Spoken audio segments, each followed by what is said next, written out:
right, everybody. Good afternoon here on Easter Sunday. Welcome here to Ray Fisher Stadium in Ann Arbor, Michigan, the home of Michigan baseball. I'm Nick Hornberg. Joining me here alongside me is Mr. Jerry Goosenberg. Today we're going to see the final game of this weekend series between the Michigan Wolverines and the Delaware Blue Hens. Jerry, yesterday in the first leg of a doubleheader, ultimately turned into a single game due to inclement weather. Wolverines winning a decisive game 11-0, marred by excellent Michigan pitching and some hellacious Delaware defense. What are your comments? What do you think Michigan needs to carry into this game? Oh, well, I mean, pretty much just repeat the exact same effort. Nothing really to build off of from yesterday, nothing to critique. It's just the fact that, in order to win, you have to have good pitching, good defense, good base running, good hitting. Those are the tools that it takes, and all of them were just on point and better than everything that Delaware had. You're talking 12 hits for Michigan yesterday, 5 walks, 4 stolen bases, only 7 men left on base, so they got the hits when they mattered as well. Pitching-wise, you got Tommy Henry on Friday, who 8 innings, 1 earned. Then you got Ben Dragani coming on Saturday yesterday, 6 innings, 4 hits, 6.1 innings, 4 hits and no earned, 5 strikeouts, so doing the job of the mound. And then also, the fielding conditions yesterday were terrible, and Michigan still no errors. They didn't matter to them. While for Delaware, fielding was part of their big problems that they had, as they made 5 errors, and it very well should have been more, considering they dropped a couple pop-ups that were in foul territory. So just in every facet of the game, Michigan destroyed Delaware, and so that is why you saw the score so lopsided at 11-0. All right, and this today marks the return of Michigan pitcher Carl Kaufman to the mound. He'll be starting off today. Of course, his last outing, he only lasted 2 innings, left after an injury. Good to see him back. And first up here for the Delaware Blue Hens is center fielder junior Kevin Mulholland. Yeah, it's nice to see Carl Kaufman. He actually pitched last week, had 6 innings and 5 strikeouts and no earned, so it's nice to see him get back after that injury. All right, the first pitch is called strike 1 on the outside corner of the zone. Yeah, just like Dragani yesterday, Kaufman's just trying to pound the zone, get out in front of these batters and make them, make them.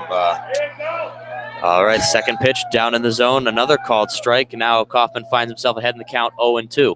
Exactly, just trying to pound the zone and make the hitters get out, or put the ball in play at least, see what they got, because yesterday there was not much hitting going on for this Delaware team. All right, the 0-2 pitch swung on and over the head of first baseman Jesse Franklin for the Wolverines, and the Delaware Blue Hens have the first batter of the game on base.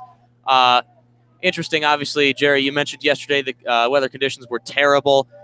Today it's a little bit colder, temperatures down below 40, but the sun's out, a little bit of cloud cover, ultimately, and very minimal wind, which, of course, the wind was so strong yesterday that we felt it here up in the booth.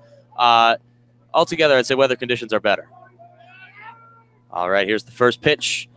Called strike 1 to right fielder Kyle Baker. Yeah, and it's 37 degrees outside right now, partly cloudy. So, I wouldn't say ideal baseball conditions, but compared to, the rainy, windy, cold day we had yesterday, where it was probably, in the high 20s, low 30s, this is great compared to that. And Kaufman throws over to first, trying to keep Mulholland honest. Baker, of course, is the strongest hitter on the Blue Hens lineup, with an average of 343, and Mulholland's a threat on the base paths, 11 steals and 11 attempts. And there's the second pitch, swung on and missed there by Baker, and Kaufman finds himself ahead 0-2 yet again. Yeah, so he's been really getting out ahead, throwing, pounding the strike zone. On that 2-strike pitch to Mulholland, it was an outside pitch that Mulholland just took with it and lined it into right field for a single. We'll see what happens here. All right, here's the 0-2 pitch. Swung on and missed by Baker. Another swing on an 0-2 pitch. This one appeared to be down and outside. Good effort there by Kaufman, getting Baker to chase, and now 1 away in the inning on a swinging strikeout, and up comes third baseman, the senior Diaz Nardo. Yeah, Kyle Baker there. He got the off speed. I'm pretty sure he was probably thinking fastball. That's what Mulholland got with 2 strikes in the outside corner, and he was able to drive it to right field. So just not what he thought. He was way out in front of it and waved at it and missed for strike 3. All right, here's the first pitch to Nardo, and lined up the middle, right into center field. And it looks like Mulholland's going to try to go over to third, and the throw-in is cut off by Wolverines shortstop Jack Blomgren. And now with 1 out, the Blue Hens threatening in this inning have runners on the corners. Yeah, great piece of hitting there by Nardo. Fastball sort of middle in, but kind of down the middle. Doesn't do too much with it. Hard line drive right up the middle.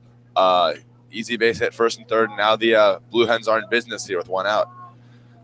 And Nick Patton coming up, who's been the best hitter for the Blue Hens these past few games, at least in this series. He got 2 hits on Friday, including a big home run, 2 hits yesterday in a game where they only had 4 hits the whole game, did the Blue Hens. Nick Patton only hitting at 220 clip on the season, but he does have 3 home runs. And the first pitch, again, bottom left corner of the zone, called strike 1.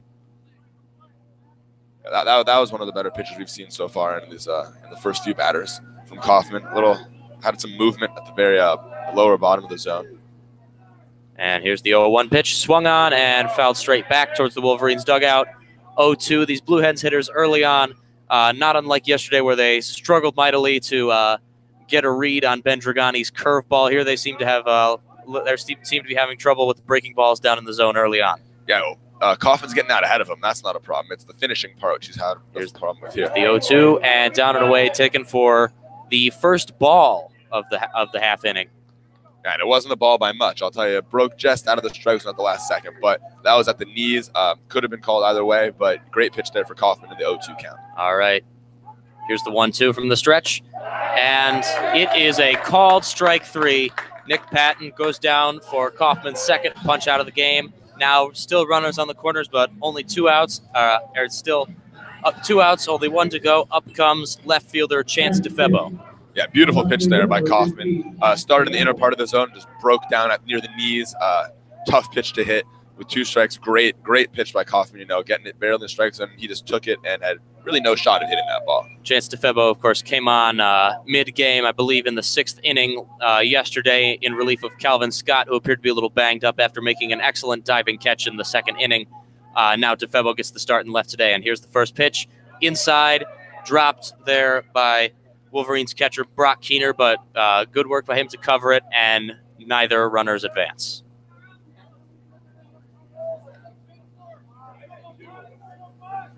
All right, and DeFebo steps back up into the box. And Kaufman from the stretch, 1-0 count. Low and outside, 2-0. And Kaufman, for the first time, finds himself behind in the count. Yes, we'll see how Kaufman does with, now on the other side of the count, because so far it's been pounding the strike zone, getting ahead of batters, and then trying to finish them off, in which 2 of the 3 batters was not able to finish off. But we'll see. All right, here comes Kaufman, 2-0, swung on and grounded straight to Wolverine second baseman Takeo Thomas, fires over to first, and the side is retired. Delaware Blue Hens get their first 2 hits of the game up on the board, and threaten, but Kaufman works himself out of the jam, and the half inning is over. Yeah, this is what we've seen out of Michigan the past few days. They usually don't get in too much trouble, but when they do, and when Delaware has been getting guys on base, they have not been able to score any runs off of it. They can't get that big hit. They really can't. Michigan, they've hit pretty well recently, but they've been getting that big hit when they need it, or at least they put the ball in play and make Delaware make mistakes, which allows them to get runs across the board. So until Delaware is able to get that hit, no matter whether they get hits in the beginning of the innings, put some guys on, until they can actually move around some guys and get people crossing home, they can't expect to really be in the same ballpark as Michigan. Yeah, Jerry, the Wolverines coming into this game about as hot as any baseball team possibly can. Obviously, earlier in what is now the last month, March, as is now April 1st, Wolverines endured an absolutely hellacious loss to NAIA baseball school, Lawrence Tech, and I believe since then they have not lost. Yeah, so Michigan's actually won their last 11, including 10 out of the last 11 home games. They're now 15-11 on the season, and they're going for their 12th win in a row today. And if that becomes the case, that'll be the first time this happened since 2008, which featured at the time redshirt junior Chris Fetter, who happens to be the pitching coach for Michigan now. So that's a little cool piece of history there for Michigan. And then in addition, they're also going for the 3rd consecutive series sweep. So it's definitely been some good baseball being played ever since that terrible loss to the NAIA team, Lawrence Tech, a couple weeks ago. All right, now for the Blue Hens, starting on the mound today, number 9 right-handed pitcher Billy Sullivan, the 4th. He comes in with a strong season so far with an ERA of 1.52, only 4 earned runs in 23 2/3 innings. Actually, not unlike Kyle Hinton yesterday for the Blue Hens. Obviously, Hinton got knocked around believe he conceded 8 runs in 5 innings. Granted, only 2 of them were earned thanks to the Blue Hens defense. Yeah, this Billy Sullivan IV, you know, we thought hitting was great, but this guy is an athlete, I'll tell you. He was a 3-sport varsity athlete in high school, went to St. Mark's High School from Newcastle, Delaware. Played baseball, football, and basketball. Not only did he play, he earned all conference honors in all 3 of these sports, was team captain of all 3 of these sports, and he was selected by the Phillies in the 28th round of the 2017 MLB draft. All right, Sullivan's first pitch is taken for a strike 1 on the right side of the zone by Akeo Thomas, Wolverines' leadoff man all season. Has an on-base percentage of .386 and is 10 for 12 stolen bases. Very, very typical leadoff man. Oh, yeah, and after, you know, a good game for him yesterday with a couple hits. And here's the 0-1 pitch, and it misses low and outside and rolls back to the wall, and now the count is evened up at 1-1. Yeah, after yesterday's 2-hit game for Akeo Thomas, he's now reached base safely in all 26 games this season. That's coming after a streak last year where he had 38 consecutive straight games getting on base. All right, Sullivan's 1-1 pitch, and Thomas fouls it way right down the third base line over into what is the Blue Hens bullpen.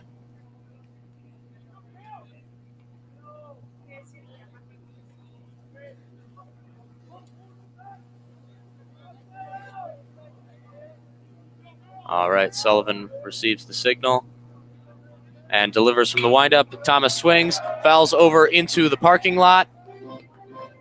I saw that bounce off the pavement. Does not appear to have hit a car. That's all. You always hold your breath when that ball goes over. I was about to say, if you hear the alarm, that's how you know something's bad. And I feel like whenever Akeo Thomas is up, we always see the ball go over there. He seems to hit a lot of foul balls off to the right side. All right, here's the pitch, and low, and now the count's evened up at 2-2. Yeah, just a great eye there for Akeo Thomas. He really does have a great eye. That's why he has 20 walks on the year, which leads the team by far, and that's why he gets on base all the time, just able to see the ball. 2-2 pitch. Thomas takes low, and the count is full. Yeah, another great eye by Akeo Thomas. As I was saying, the first pitch was a little low, very close though, but great eye. Second pitch, a little low, a little away, but kind of sort of on the corner. But Akeo Thomas sees it nicely, able to pass by. Now he's under great at bat. All right, here's the payoff pitch, and it is taken low and outside, ball 4. Another close call, but not quite as close as the other two, but still a great at bat there by Akeo Thomas, seeing pretty much all the arsenal of pitches that Billy Sullivan IV has, able to get on base, and that makes it a 27 consecutive streak to start the season for getting on base for Akeo Thomas. This man is an on-base machine, especially in the first inning. He seems to get on base every single time. Akeo Thomas is a threat to steal, 10 stolen bases, 12 attempts, and now up comes right fielder and first left-handed hitter Christian Bullock.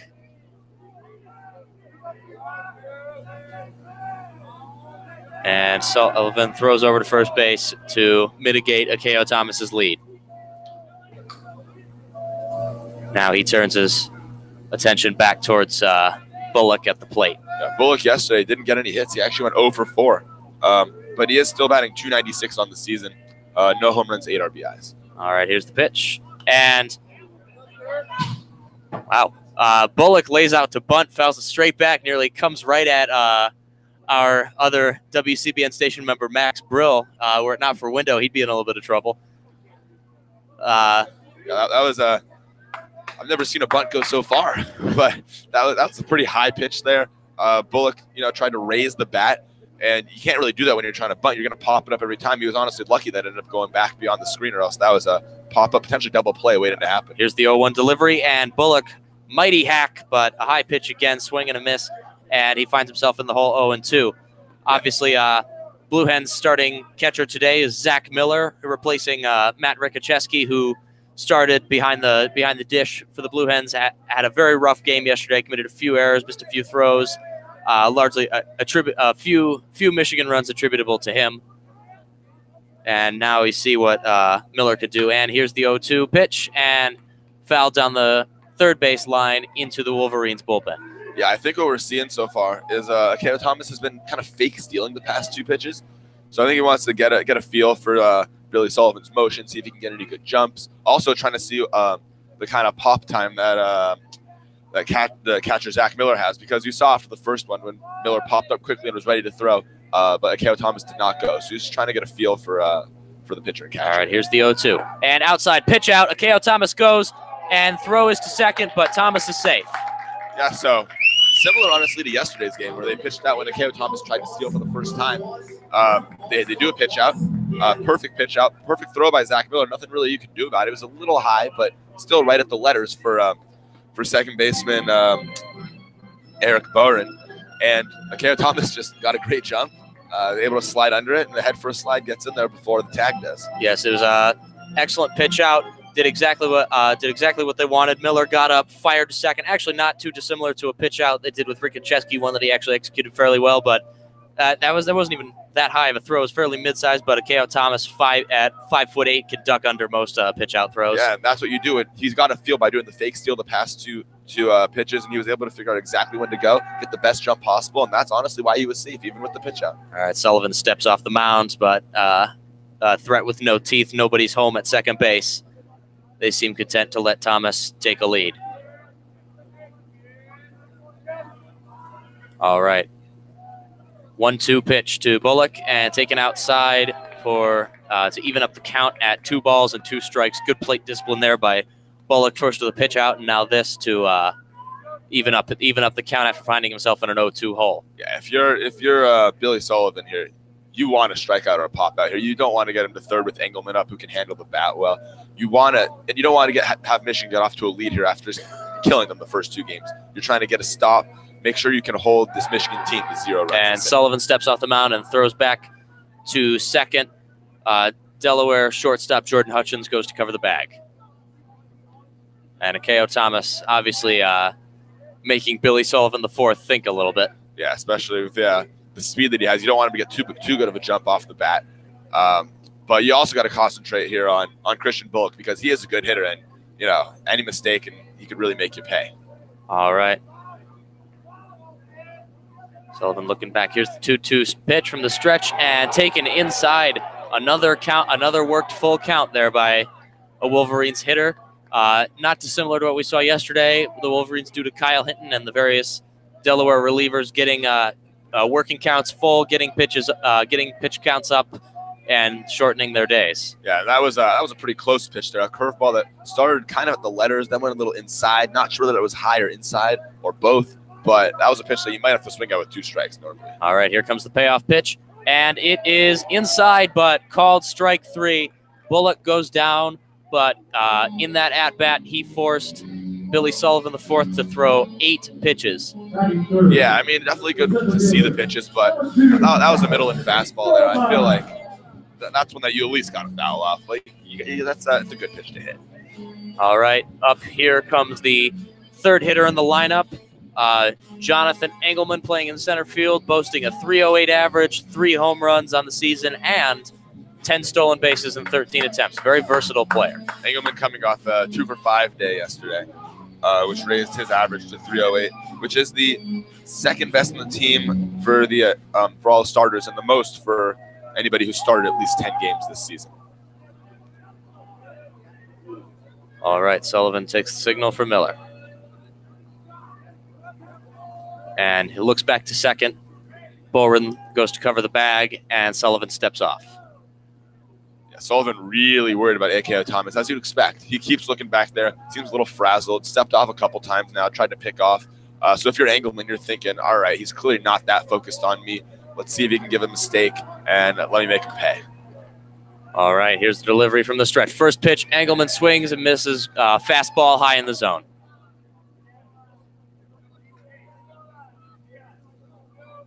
And Engelman steps out of the box, and now he steps back in to reposition himself. Miller gives the signal to Billy Sullivan.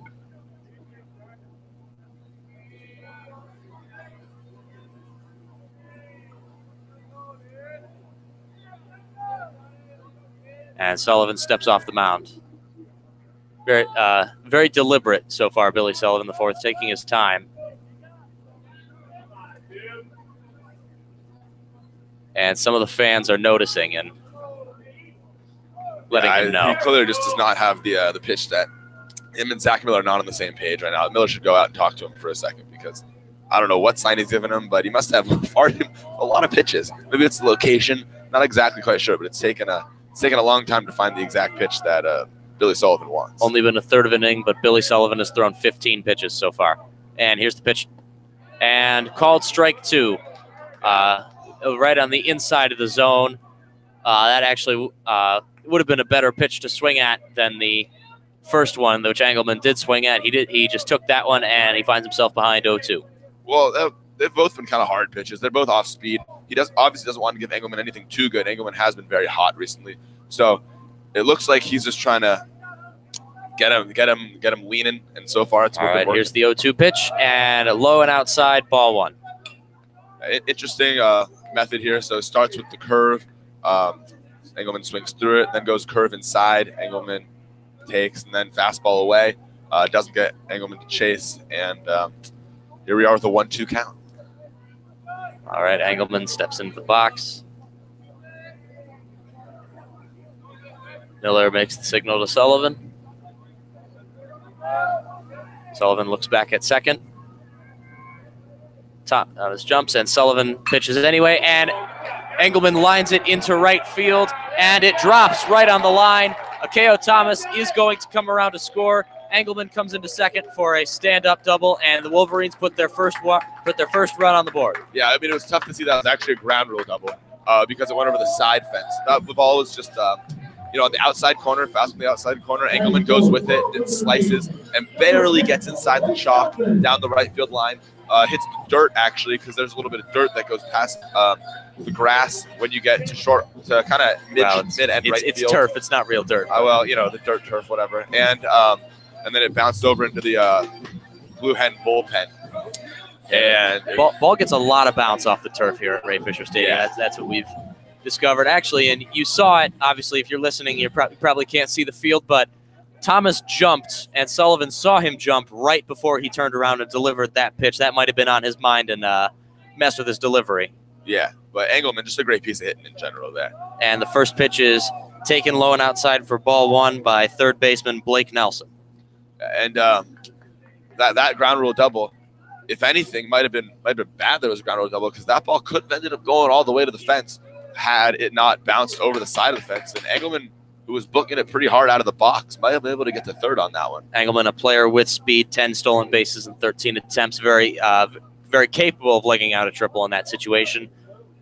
But nonetheless, there's still a man on second base, 1 out, and Blake Nelson is up with a 292 average, and he throws back, and Engelman has been caught between the bases and the throw to third base, and Engelman is called out. Now there's 2 outs in the inning and no one on base. Yeah, Engelman was caught leaning. He was out by a mile, so he decided to get into a pickle there. And actually, if Engelman would have just kept running to third, it was the second baseman, Eric Bowden, there. He kept kind of faking it. So when he went to fake forward, if Engelman would have just committed to third base, I think he actually could have ended up sliding under the tag and getting there safely. But he was hesitant. All right, here's the 1-0 pitch. Taken inside by Nelson, ball 2. Nelson so far 3 for 7 in the series. Yesterday he went 1 for 3 with an RBI. So a good series here for Nelson, trying to keep it going in game 3. All right, Sullivan from the windup. And taken low and outside again, ball 3. And Nelson finds himself ahead in the count 3-0. And I believe that is Billy Sullivan's 20th pitch of the inning. And that's not including for the various throws to first and second base. And here's the 3-0, called strike 1. I mean, it really helps when the first 2 batters go 3-2. They both see 8 pitches or whatever it was. And then you get another couple guys on base. Now there's another 3-1 count. Everybody's had long at-bats, even if they haven't ended with, getting on base. Here's 3-1, and that is a called strike 2. Nelson thought he had that ball 4. Threw his bat down, appeared to start trotting to first, but home plate umpire Brian Miller thought otherwise. Yeah, that was on the inside corner. Definitely not a pitch that you swing at when it's 3-1, but could have been called a strike, so I understand. All right, the count is full. And here's the payoff pitch. And taken low and outside, rolls past Zach Miller, and Nelson stops for a second, waits for the call after last time, but it is ball 4, and he takes his base. Yeah, you can't really do that if you're Nelson. That's not a good way to get on the umpire's side. Right after the call was, it was ball 4. Nelson knew it was ball 4, but he went to the left-handed batter's box and kind of looked back at home plate umpire Brian Miller, kind of gave a nod like, yeah, like, is that one a ball? Can I go to first now? Trying to show him up. Not the best idea there for Nelson, but he is on base after a great at bat and the third full count of the inning for the Wolverines. And Jimi Hendrix is familiar all along the watchtower plays as Jesse Franklin comes up into the box. And here's the pitch. Called strike 1 on the inside half of the zone. Yeah, Jesse Franklin, another star here. They think he's going to be a great player. I mentioned it yesterday, but he was drafted in the 37th round by the Mariners last year. Elected to go to college and was his high school team captain, where he had 571 and had speed with 11 out of 11 stolen bases. All right. Miller signals. Sullivan appears to be taking his time, and it looks like Miller appealed to Brian Miller for a second to reset. Yeah, Blake Nelson seems like he may be on his mind. 3 out of 4 stolen bases, so definitely has some speed. But at the same time, I just think that Zach Miller and Billy Sullivan are not on the same page thus far. All right, here's the 0-1 pitch, and swung on and missed by Franklin. Nelson looked like Nelson jumped, looked like he was going to start to go, and thought better of it before he fully committed. Yeah, it was one of those steals, the fake steals we saw from A.K.O. Thomas a couple times earlier this inning, where he's trying to get a feel for the pitcher, see if he can get a good jump, and then, as A.K.O. Thomas did later in the at-bat, get that good jump and be able to get to second, even with a pitch out. All right. Sullivan throws over to first, trying to keep Blake Nelson honest. Jesse Franklin on the season, batting .231 in 13 games started and 19 games played. He has 2 home runs and 12 RBIs. Of course, it's really in Sullivan's interest to get this guy out. His pitch count is up and over 25 now. And on deck after Franklin, who's a .231 hitter, is .375 hitter Jordan Wogu. And swung on and missed. Right at cue for a swinging punch out there. Franklin goes down. Jordan Wogu is going to lead off the next inning for the Wolverines. But Billy Sullivan, the fourth, gets out of this first inning. Allowed 1 run. Obviously, here we are on WCBN Sports Channel 2 calling this baseball game. If you're more of a softball fan, go to our main channel, WCBN Sports, and listen to today's softball game happening concurrently against the University of Purdue. They're also closing their series. And thank you for those of us who are listening to our various work here on WCBN on your Easter Sunday. We thank you very much for joining us. Jerry, what do you think of that first inning? I think it was a nice first inning for Michigan. You know, they figured just like yesterday, where they were able to get out of the jams and they were able to have good pitching and then come in and get the job done with the bats. And the base running. They did the same thing again. Made the plays in the field, got the guys out when they needed to get out, even though Kaufman got into a little bit of trouble. With the bats, A.K.O. Thomas got on base, as he always does, stole second because they have great base running and great speed, and he was able to get him with Engelman's double. It's just all about finding a way to get the guys across home plate, and they've been doing a better job than Delaware has, and that's why they've been winning the series, and that's what they did this first inning. They won the inning. Just got to win the inning every time and play better, and that's what they did this inning. Obviously not as great of a first inning as last game when they put up like 5, but you'll take it if you're Eric Bakich. Wolverines coming into the second inning up 1-0. However, they have 1 hit compared to the Blue Hens 2. Carl Kaufman comes up for his second inning of work when despite giving up 2 hits in the first inning, only threw 12 pitches. And here's the pitch. Called strike 1 to Andrew Reich, the designated hitter, replacing Austin Nigabrugge, who started at DH yesterday for the Blue Hens. And here's the 0-1. Low and inside. Appeared to clip Brian Miller right there in the shin. Yeah, well, Miller takes a little second to walk around, as that was a fastball that hit him right in the foot. Brock Kino was unable to stop that ball. So when we talked about efficiency with the 12 pitches thrown in the first inning compared to the 20+ thrown by Delaware, that's what we've seen all series long. All right, here's the 1-1 outside. 2-1, and Kaufman finds himself behind. Yeah, that's what we've seen all series long here from Michigan. First with Tommy Henry going 8 innings pitched, able to really take away a big chunk of the bullpen and find a way to win with just giving up 2 runs and 1 earned. All right, there's the 2-1 pitch. Oh, just outside, 3-1. And Kaufman's going to have to be careful that he doesn't allow a base runner again. Yeah, got to make a solid pitch here, so you don't don't pitch too many pitches, which is what I'm talking about right now. And that one appeared to be in the top of the zone and fouled down the third baseline, bounced off the pavement and bounced up right up against a window at Yost Ice Arena. It appears to have settled right next to what appears to be a Kia. And some girl just took that ball and started running for her life. All right, full count pitch, ground to Akeo Thomas, fires to Franklin at first, and Kaufman threw a few pitches in that inning to face that batter, but nonetheless, Andrew Reich has been retired, 1 away. Yeah, so I mean that was a 6-pitch at bat, but still got him out. And as I was saying previously, Tommy Henry 8 innings, able to take up a big chunk of the game. Ben Dragani 6.1 innings, really didn't throw too many pitches either, but it seems like Bakich and the rest of the Wolverines pitching staff is trying to conserve his arm and not have him throw too many pitches, so he's not going full games. But he's still not throwing a lot of pitches. And then you got the 12 pitch first inning here. All right, the first pitch swung on and missed by Zach Miller, the catcher. And here's the 0-1, and another swing and a miss there by Miller. That the first one appeared to be in the zone. The second one, that appeared to be low and inside, and actually didn't even seem to be an off-speed pitch. Just seemed to be a fastball that missed its target. And here's the 0-2, and swung on and grounded over to third base, handled by Wolverines third baseman Blake Nelson. Fired over to first for a quick second out. Yeah, Nelson's looked good over there at third base this series. He's gotten some tough bounces. That was kind of a tough one, kind of in the hole between short and third. Nelson went to his glove side, able to pick it off kind of a tough bounce, hit very hard, turned around and threw a nice strike to first base. We've seen that a lot out of Nelson. Really played a good third base, kind of looks like Manny Machado out there, honestly. Another swinging first strike there to shortstop Jordan Hutchins. Yeah, Jordan Hutchins, who this is actually his first start of the season. He missed most of the season due to injuries, a redshirt freshman. All right, here's the 0-1, foul down the third base line, and Kaufman finds himself ahead 0-2.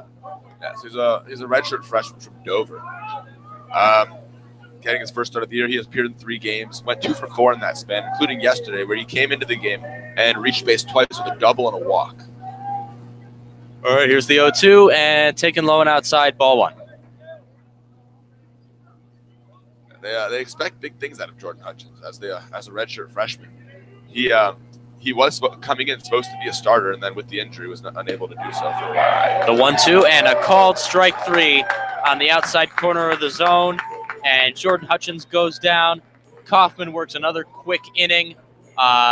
He threw 13 pitches that inning, even after needing 6 to retire. Andrew Reich, his pitch count is up to 25. And that was a great curve to end that inning. That started in the middle of the zone, and then it just broke to the outside corner, and he just really don't have a chance there. And he caught Hutchins looking for his first at-bat starting this season. They always say the best off-speed pitches start in the zone and then drop down out of the zone. The Wolverines have found the opposite to be true so far against the Blue Hens. A lot of looking at strikeouts from breaking balls starting high and then dropping down in. Yeah, I'd say we've seen both. We've seen a lot of those where they do go high and then they come in. And we've seen a lot of ones where they go in and then go out of the zone. They get some swings. Everything's been working for the Michigan pitching staff thus far, especially these last 2 games where we haven't seen anything in terms of offense from Delaware. Besides, they had 1 runner on third base. They had one in the first inning last game. I don't even know if they had a guy on third base. They could not find any way to get runners in scoring position. So Michigan pitching, they're getting batters to roll over, get little pop-ups, a lot of strikeouts off the breaking ball and off the fastball away. All right, Billy Sullivan comes out for his second inning of work. Despite only giving up 1 hit, he did give up an earned run, and he had issued 2 walks, ultimately, and through 28 pitches, spaced over 5 batters, though he did have 2 punch-outs in the inning. very shaky first inning from Billy Sullivan the fourth. You hear 2 walks, 2 strikeouts, you immediately think, all right, he threw a lot of pitches. And that's honestly what you got to do if you're pitching. You make him throw a lot of pitches, you're scratching out across the board. That's the way to go. Just find a way to get this guy's pitch count up, get him out of the game, get to the bullpen, and score as many runs as possible. All right, into the box steps the Wolverines. Ice hot. Freshman left fielder Jordan Wogu has an average of 375, leads the team. And here's the first pitch. And high, bounced off the glove of Miller over to the wall, and Wogu starts ahead 1-0. Yeah, that pitch was actually kind of close to being a strike. It was on the inside, up and in, kind of, but for some reason, Zach Miller dropped that ball. It went right back to the screen, so it's hard to call it a strike if you're an umpire, if you can't catch the ball. All right, here's the 1-0, and down in the zone, called strike 1, and the count is evened up at 1-1. Yeah, so you mentioned Wogu, 375. That leads the team. Also has a home run, 13 RBIs. Didn't start the year as a starter, but you know when you're hitting 375, it's kind of hard to take you out of the lineup. All right, here's the 1-1, low, 2-1. Obviously, Wogu, interesting, appears to be hitting for contact so far early this season, despite the fact that he is just looking at a very large man, 6'3", 225, just screams like a guy who could hit high amounts of home runs, but he's done an excellent job as that pitch comes in for a called strike 2, count even at 2-2. Excellent job hitting for contact as opposed to just hitting for power. Yeah, no, definitely. And he does a lot of line drives to left field. Loves to pull the ball. All right, here's the 2-2, and Wogu grounds it up the middle to Jordan Hutchins, who throws it over to first, and Wogu is retired. Unlike last game, where was it Vaccaro, I believe? Vacone. Vacone, that's who it was. Vacone could not seem to make a play out there short. Nice job by Hutchins, actually charged, able to get in a good hop. Easy transfer from to first to get Wogu by a couple steps, but Vacone yesterday would not charge along, so just let the ball play him, and they ate him up a few times. So good, solid play at shortstop there. All right, up comes designated hitter Miles Lewis, not having the greatest start to the season, only hitting 224, but he's a switch hitter, which is obviously very important. And there's a weak grounder to first base, and in one pitch, Miles Lewis is retired, and Kaufman really recovering from this inning, has only thrown 6 pitches so far over the first 2 batters, and his pitch count's up to a mere 33, and out comes another switch hitter, the catcher, Brock Keener. Yeah, so the only problem with, the only lineup change that that Michigan made after their 11-run burst yesterday was moving Miles Lewis down because he has been struggling recently. So Wogu and Jesse Franklin got bumped up and Lewis down to the 7th hole. All right, first pitch to Keener. He takes outside, ball 1. Keener's had a decent series this past few games. He's 2 for 4 with an RBI. It was 1 for 2 each game. So see if he can maintain that model of consistency in this game. All right, here's the 1-0 pitch, and low and inside, right over by Keener's feet. Taken for ball 2, and Keener finds himself ahead 2-0. Keener on the season, batting .240 in 20 games, 17 games started. He's got no home runs, 5 RBIs. All right, here's the 2-0, and taken just outside. Brian Miller appears to be working with a little bit smaller strike zone than what he did yesterday. He's very generous, especially early on in the game, but now Keener finds himself up 3-0, and something tells me he's not going to be swinging at this next pitch. And here's the 3-0, and ball 4, a 4-pitch walk. Yeah, we've seen a lot of 3-ball counts today, especially for Michigan Wolverines. Of course, right as I say, Billy Sullivan working efficiently so far this inning. He goes and throws a 4-pitch walk, which I suppose is the most efficient walk you can issue, but I seem to have this effect on players for teams. I seem to jinx them. But either way, up comes the bottom of the order. Wolverines shortstop Jack Blomgren. Long, so far, he had a very rough start at the plate, but really so far, since in this winning streak, he seems to have improved greatly at the plate. And the first pitch is a called strike 1. Still not, obviously, among the best hitters in the Michigan lineup. He only has an average of .232, but he is 4 for stolen bases, and he's taken a few more pitches. Is now up to 11 walks on the season. obviously he's turning himself into a fairly competent hitter, which is important to match his defense at shortstop. And swung on right to Billy Sullivan, who underhand toss over to first, and the Wolverines are retired. Yeah, that one that was a little better of a play than you could really see. That one had center field kind of written all over it. It was a hard chopper, and then Billy Sullivan kind of just put his glove up and out of nowhere kind of came up with the pitch. So able to just get that ball up. It was kind of a reaction more than anything. And snatched the ball and ran over, tossed it on over to first to get Blomgren out. But kind of a lucky play. But what that Delaware will take. Yeah, I know it didn't end successfully there for Blomgren, but that's the kind of contact he needs to make. Obviously, that ball is hit hard. Obviously, the harder you hit the ball, the more likely it's going to be a hit.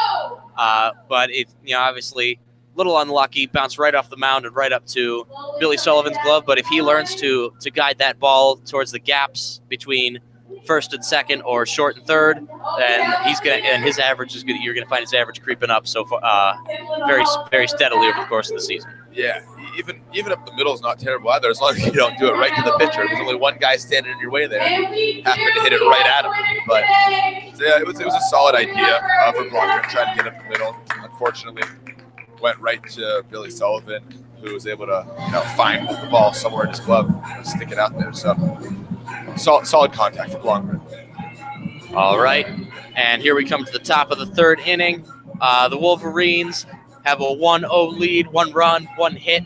The Delaware Blue Hens, no runs, 2 hits. Neither side has committed an error, which is a little bit surprising given how the game started yesterday, especially on the Delaware Blue Hens side of the game. Carl Kaufman comes out for his third inning of work, having only thrown 25 pitches and having only faced 2 batters above the 2-inning minimum of 6. He has faced 8. Yeah, well, you said about the errors. So I would say there's 2 reasons for why they're not having as many errors. One, because the field conditions are not nearly as bad as they were yesterday, or at least the weather. And 2, I'm going to guess that Coach Jim Sherman just went in on the Delaware team about their errors yesterday, because he did say after the game, this was his quote, "Michigan did a much better job dealing with the weather elements today than we did. Yes, it was cold, windy, and rainy, but we need to do a better job of navigating the elements. Our effort today was disappointing overall." All right, 9th hitter Eric Boren steps into the box against Carl Kaufman, and the first pitch is taken low and inside, ball 1. I've seen a much better game, just overall, played by Delaware today. They're actually beating Michigan in hits after these first 2 innings, 2-1. All right. Kaufman from the windup, and down in the zone, called strike 1.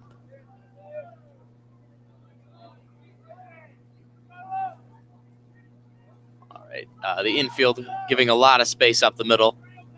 All right, Kaufman delivers the 1-1 and taken low and outside, and he finds himself behind in the count, 2-1. Eric Boren, a junior from Doylestown, Pennsylvania, currently 1 for 4 this series. And batting .317 on the season. All right. No home run, 6 There's the 2-1. That's a chopper over to third base.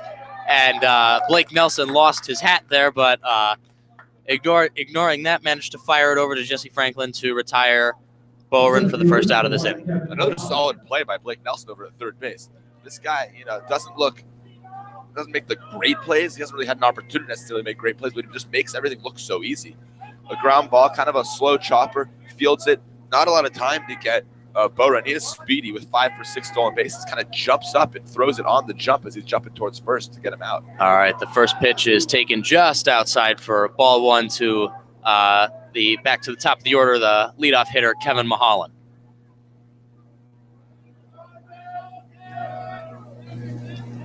All right, Keener lines up inside. Kaufman fires, and right in the middle of the zone for a called strike 1.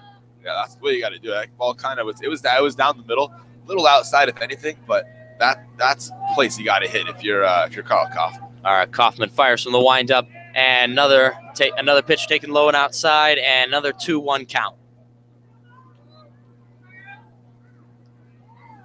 Last time Mulholland did hit a line drive to right field on an outside pitch, so he did a good job of going with it. Keener lines up outside. Kaufman fires, and it's grounded right up the middle. Akeo Thomas fields, slings it over the first, but Kyle Mulholland beats out the throw for the Blue Hens' third hit of the game. Nice infield single there by Kevin Mulholland. Yeah, Mulholland now has 2 of the 3 hits for Delaware.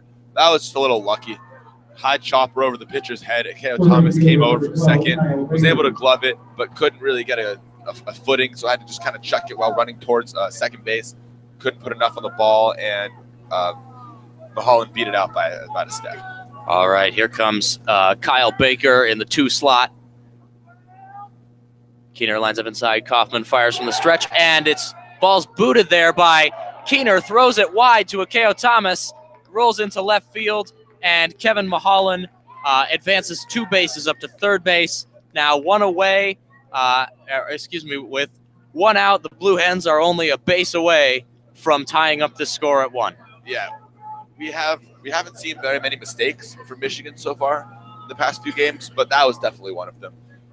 It was a great jump from Mulholland. The ball was in the dirt. Keener blocks it, but right when he blocked it, Mulholland saw and sprinted towards second. He was there. He was going to be safe easily, but Keener tried to force the throw, didn't have a footing on it, and just threw it to center field. All right, and the next pitch is swung at by Baker. He tried to hold up, but went around, and now it is 1-1.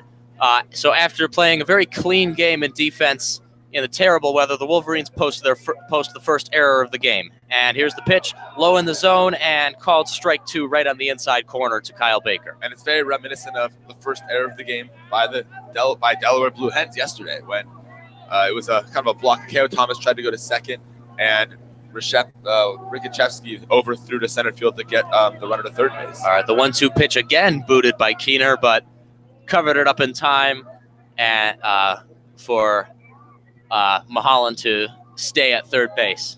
Yeah, Keener's done a great job of blocking the ball so far today.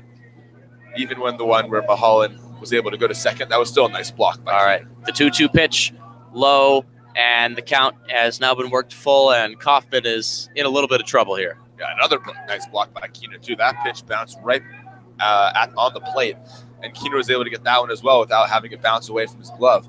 So great job back there for Keener besides the throws. All right, here's the payoff. And swung on, chopper to shortstop, and throws it to first to retire Baker. But the Delaware Blue Hens put a run across, and the score is tied at 1. Blomgren fielded that ball, looked at the plate, decided that he probably wasn't going to catch that, and from the pace at which Mulholland was running, that's probably correct. He fired it over the first, got the out, and now the bases are clear. And Diaz-Nardo is up. The infield was in there, but the ball was hit so softly, and it had kind of a tough hop for Blomgren. So by the time first pitch breaks outside, looked like a slider there, and swung on and missed there by Diaz-Nardo, and now the count's 0-1. By the time Blomgren had been able to regain his composure and throw home, it just wasn't enough time. He had to go to first for the out. All right, goes back to that pitch, low and outside. Nardo doesn't swing this time, and now the count's evened up at 1-1.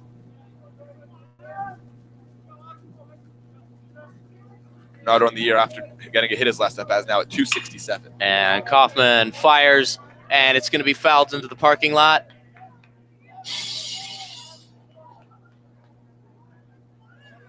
That was the sound of glass shattering. I don't know if that was...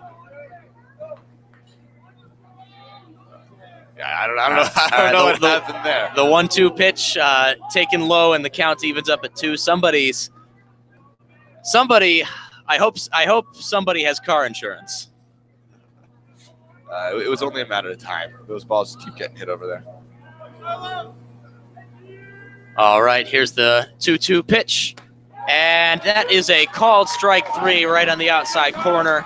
And the Wolverines mitigate damage in this inning. But the score is tied up due to a base hit by Kevin Mulholland, then a throwing error there by Brock Keener, advanced him over to third, and then a sacrifice ground out there by Kyle Baker to put Mulholland across, and the score is tied at 1-1. Delaware gets their first run in 48 hours. Yeah, it was a great pitch there to end for Kaufman, but unfortunately the damage was done, and that was as a result of an error by Brock Keener. So for Michigan's been playing a great game, but you just gotta limit how much damage you put on yourself.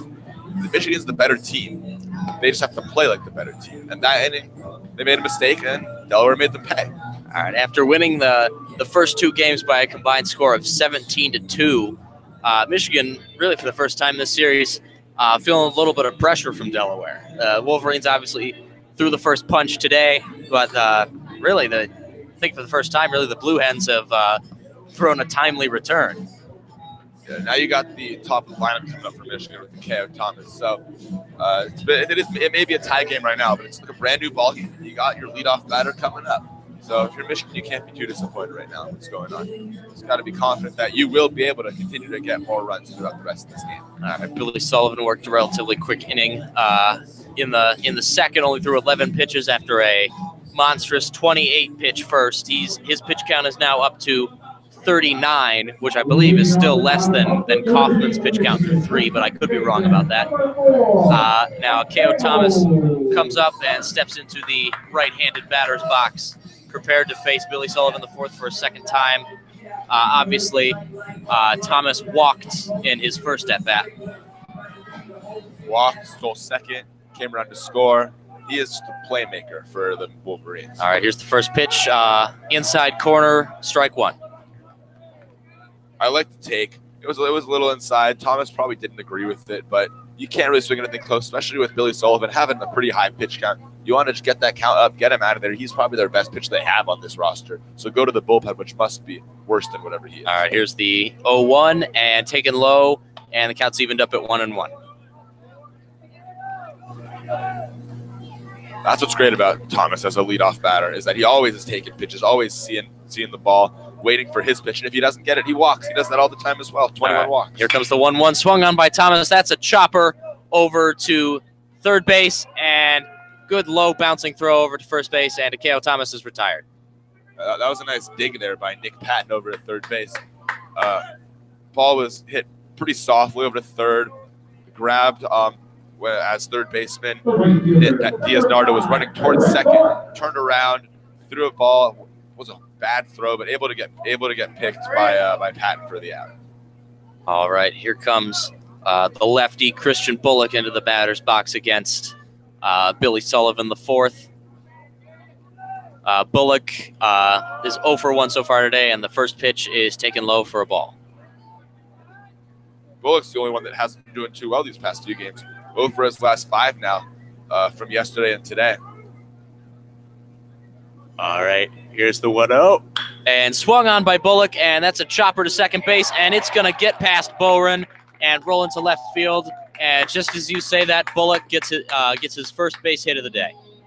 Wasn't necessarily pretty, but he put the ball in play and made things happen. Little chopper, not hit very hard. Not a great route, honestly, by second baseman Boren.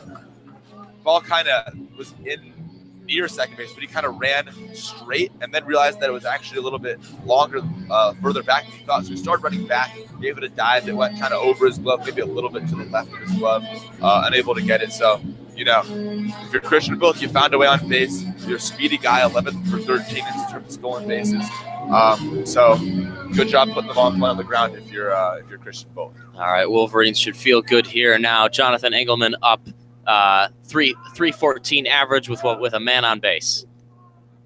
All right, in the first pitch, and Bullock runs to second. The throw is good and in time, and Bullock is called out.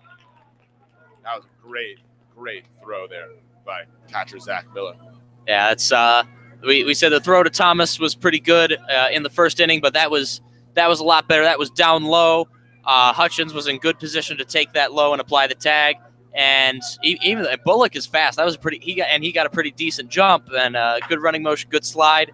But sometimes in situations like that, you just got to shrug your shoulders and say you got beat by a great play. And the next pitch, and that is a long fly ball to deep right field, and the play is made by right fielder Kyle Baker. And the Wolverines go down in a very quick inning. Only 5 pitches thrown by Billy Sullivan the fourth. And the third inning concludes. Thank you very much to Jerry. Good job color commentating so far.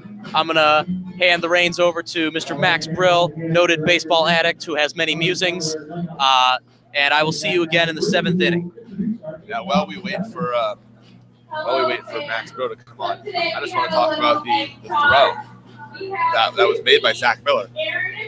I think that people forgot that at least these Delaware and Michigan team, you can bounce the ball to second base to try to get a runner out and keep the throws low. We've seen balls been sailing going into center field these past few games, but that ball was just nice, quick pop time, get the ball out of the glove and just bounce it right to second base, and it landed. That ball bounced 5 feet in front of second base and landed in the glove of second baseman Eric Bowen, right on the second base bag. So Christian Bullock just slid right into the glove, right where the ball had just gone. So even with a speedy guy with a great jump, unfortunately just wasn't able to get there because of the great bouncing throw by Zach Miller.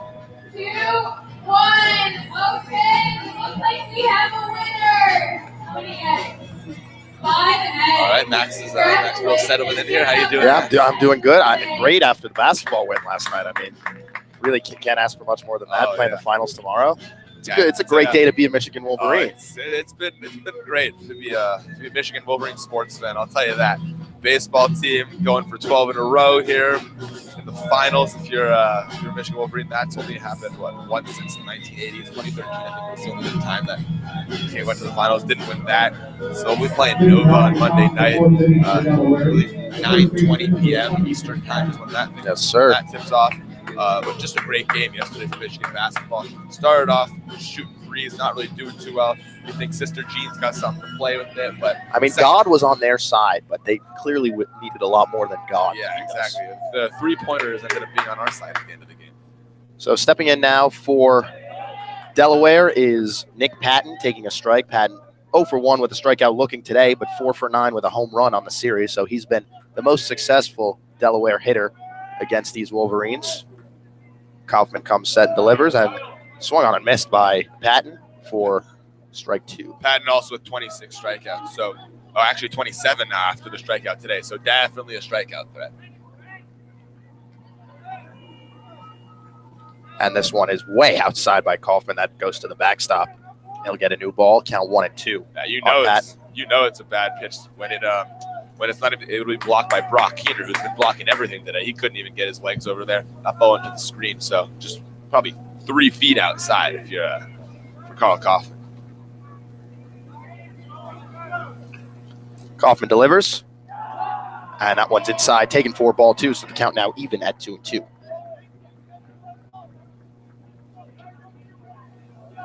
Patton today, another is over 1, average down to 217 on the season. This one is taken inside. Count now 3-2 on Patton. Done a good job in this at-bat of seeing pitches, making Kaufman work to come back from 0-2.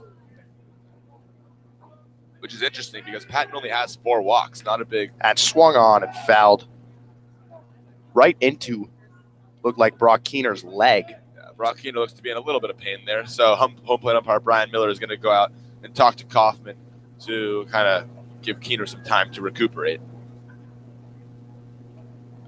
So Brian Miller taking a trot out to deliver the ball himself to Kaufman so Keener can recover after that foul. So we'll do it again. Count now 3-2 on Nick Patton with nobody out here in the top of the 4th inning.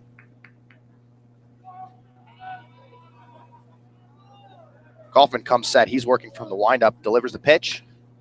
This one fouled back to the screen, so we will do it once again. Patton now will be seeing his 8th pitch of the at-bat. Yeah, it's a good at-bat here for Nick Patton thus far. Really seeing pitches, 2 strikes. Count started 0-2, and he's really been able to work his way back here. Kaufman sets and fires. Swung on and missed. Strike 3. Nick Patton is retired for the first out of the top of the 4th. If there's anything positive to take away from that, he did see 7 pitches there. So you are raising the pitch count for Carl Kaufman, who has been cruising for the most part so far. Not as much necessarily as you've seen Dragani and Tommy Henry do the past couple of days, but he has been cruising. So 7 pitches, really putting a little bump in the pitch count. See what you can do if you're Delaware now. That Kaufman's 4th strikeout of the day, and he delivers strike 1 to Chance DeFebo, the starting left fielder for the Delaware Blue Hens, who grounded out to second base in his first at-bat and is now 0 for 3 on the series. And average down to 200 now. So 2 straight guys here in the low 2s for Delaware. This one fouled down the third baseline, and quickly it is 0-2 on DeFebo. DeFebo, not much not much playing time so far this year. It's only his 7th game started, 13th game played. To date, he has 6 hits and 6 RBIs, and only 1 double. All the other 5 are singles. Kaufman delivers in this one, slapped back to the screen by DeFebo, so count remains 0-2. Got 1 out here in the top of the 4th inning. Carl Kaufman on the mound, representing Michigan in their home white uniforms. Delaware wearing the blue tops, as they are the Blue Hens. Kaufman delivers the 4th pitch of the at-bat high for ball 1. Defensive alignment for Michigan is the same as they started with. Wogu, Engelman, and Bullock from left to right in the outfield. Nelson, Blomgren, Thomas, Franklin on the infield. And now Kaufman on the bump delivers to Keener at the dish. This one popped foul down the first base line, and that's going to get out of play. Count remains 1-2. Yesterday it was a tale of foul balls over to Yost Ice on the left side. Today it's been a tale of the parking lot down the right field line. So a lot of foul balls these past couple games, but at different sides of the ballpark. So Kaufman getting ready now to deliver the 6th pitch of the at-bat after throwing 8 to the first batter who struck out. DeFebo takes low and outside for ball 2. Count now even up at 2-2. Yeah, DeFebo so far in his minimal time on the team this year has shown that he has a good eye. He has just five walks compared to just 6 strikeouts. So pretty 1-to-1 average there for DeFebo. Kaufman, his pitch is fouled back towards the media booth. So we will do it again at 2-2. DeFebo putting together a quality at-bat here to get Kaufman to work in the top of the 4th inning. 2 straight quality at-bats here by Delaware players. And if you're Kaufman, you got to think about trying to get that pitch to get them out so you don't raise that pitch count. And Kaufman gets a swing and a miss from DeFebo. Strike 3, and Kaufman has retired the first 2 batters via the strikeout. There it was. It may have taken 15 pitches to get the 2, but 2 consecutive strikeouts, looking to strike out the side here against Andrew Reich.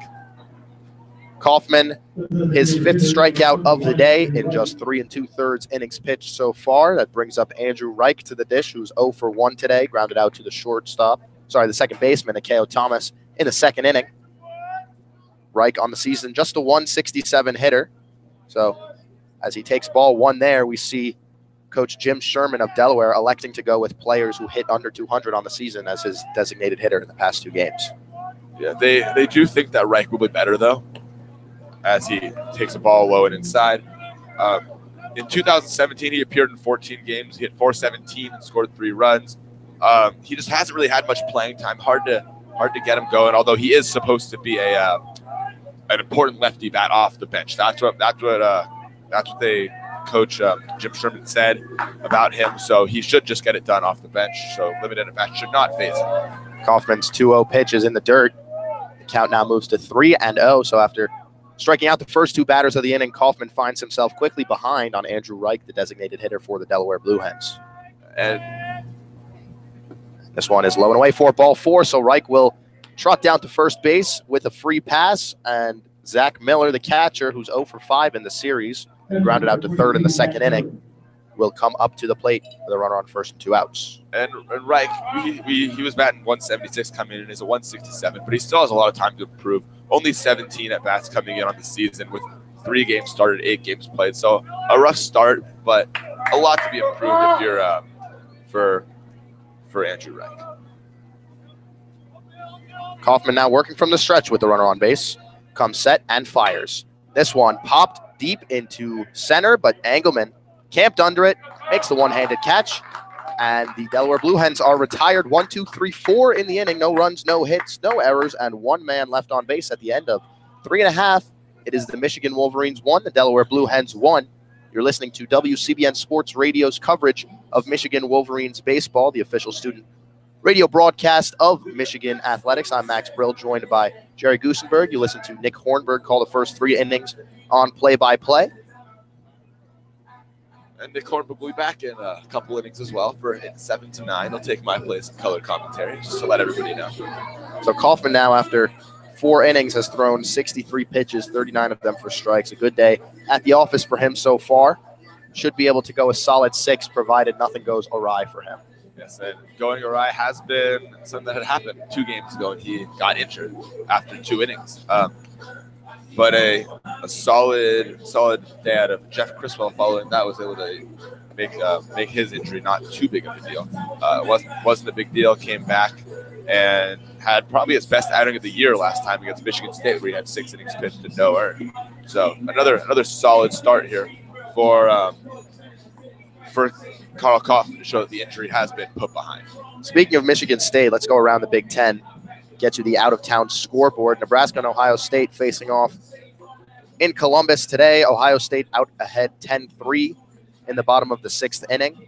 Michigan State taking on Rutgers. They're knotted up at 0 in the bottom of the 3rd. Northwestern and Maryland are facing off now in Maryland. It's the top of the 8th, and Northwestern leads that contest 3-2. Iowa trailing number 25 Illinois in the top of the 3rd inning by a score of 2-0. And obviously here at Ray Fisher Stadium, we've got a 1-1 tie heading into the bottom of the 4th between Michigan and the Delaware Blue Hens. Yeah, a lot of Big Ten play today, except for Michigan playing Delaware. But so if you're Michigan, you just got to try to win these games that are out of conference. Just make your schedule or make your record as great as it can before you play the in-conference games, and hopefully win those too. But you got to win all these kind of games against CAA teams for sure. So Blake Nelson, that is, comes up to the dish. The third baseman walked in his first at-bat today. Sullivan fires, and Nelson swings and misses on a pitch on the outside part of the plate. Count 0-1. Yeah, Michigan is actually at the top of the Big Ten right now with a 3-0 record after their sweep of Michigan State last weekend. But Purdue ahead of them now.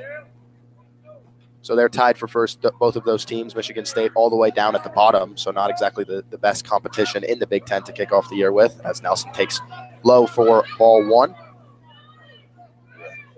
So Nelson so far, yesterday went 1 for 3 with an RBI, but played a very solid third base. Over there at the hot corner, has been getting a lot of hot shots, I'll tell you that, and he's been dealing with them very nicely.